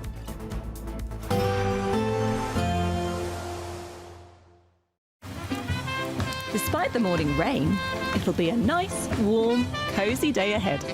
Boxed heat pumps, sponsors of weather on GB News. Hi there and welcome to the latest update from the Met Office for GB News. For the rest of today, it's fine in the east, but turning wetter in the west, and it's increasingly windy, although not as windy as we're expecting on Sunday because of Storm Ashley. That's developing in the Atlantic at the moment, and it deepens rapidly as it heads towards the UK during Saturday and into Saturday night. Ahead of that, there's some strong winds across the west and northwest associated with a band of heavy rain that by evening ends up across western England and Wales. It also turns cloudy and damp overnight in the east of England, but the rain clears Scotland and Northern Ireland, where winds will fall lighter and temperatures will dip into the mid to low single figures. Elsewhere, a milder night to come because of the cloud and rain that we start the day with across the southeast, the Midlands and eastern England. The rain heavy at times and fairly slow moving, so it's a bit of a damp start here. But for Wales and the southwest, as well as for parts of northern England, a brighter start to the day, some sunshine, a patchy cloud around for Northern Ireland as well as Scotland, and a few showers starting to move in from the west. But eastern Scotland and the far north, largely clear skies. Now, it may take until the middle of the afternoon for eastern England to dry up and indeed brighten up. But elsewhere across the UK, once the rain's cleared through, it's sunny spells and a few showers. Western Scotland, Northern Ireland, western parts of England and Wales most likely to see those showers. But in between, with relatively light winds and some decent sunny spells, a pleasant enough day, even in the east of England, late afternoon once that rain clears. And any showers that do form will fade away overnight with clear spells, at least for the first half of Saturday night. Then Storm Ashley turns up, bringing the risk of considerable impacts, especially in the northwest of Scotland, with wind gusts of 80 miles an hour. A chilly start will give way to a lovely, warm afternoon. Boxed heat pumps, sponsors of weather on GB News. This There's only 2 weeks remaining to grab your chance to win a whopping £36,000 cash in the Great British Giveaway. That's like having £3,000 each month for an entire year. Extra cash in your bank account that you can do whatever you like with. Take a year off and keep it to yourself. You don't even need to tell the taxman, as it's totally tax-free. For another chance to win £36,000 in tax-free cash, text cash to 63232. One entry costs £2 plus one standard network rate message. Or text bonus to 63232. 5 entries cost £5 plus one standard network rate message. You can enter online at gbnews.com/win. Entries start from just £2, or post your name and number to GB08, PO Box 8690, Derby DE1 9TT. UK only. Entrants must be 18 or over. Lines close at 5 p.m. on the 25th of October. Please check the closing time if listening or watching on demand. Good luck. Nightmare commute. Kick it up a gear with GB News Radio. You can listen online and on DAB+ and on the GB News app. We're also on TuneIn and the Radio Player app. From the school run to rush hour,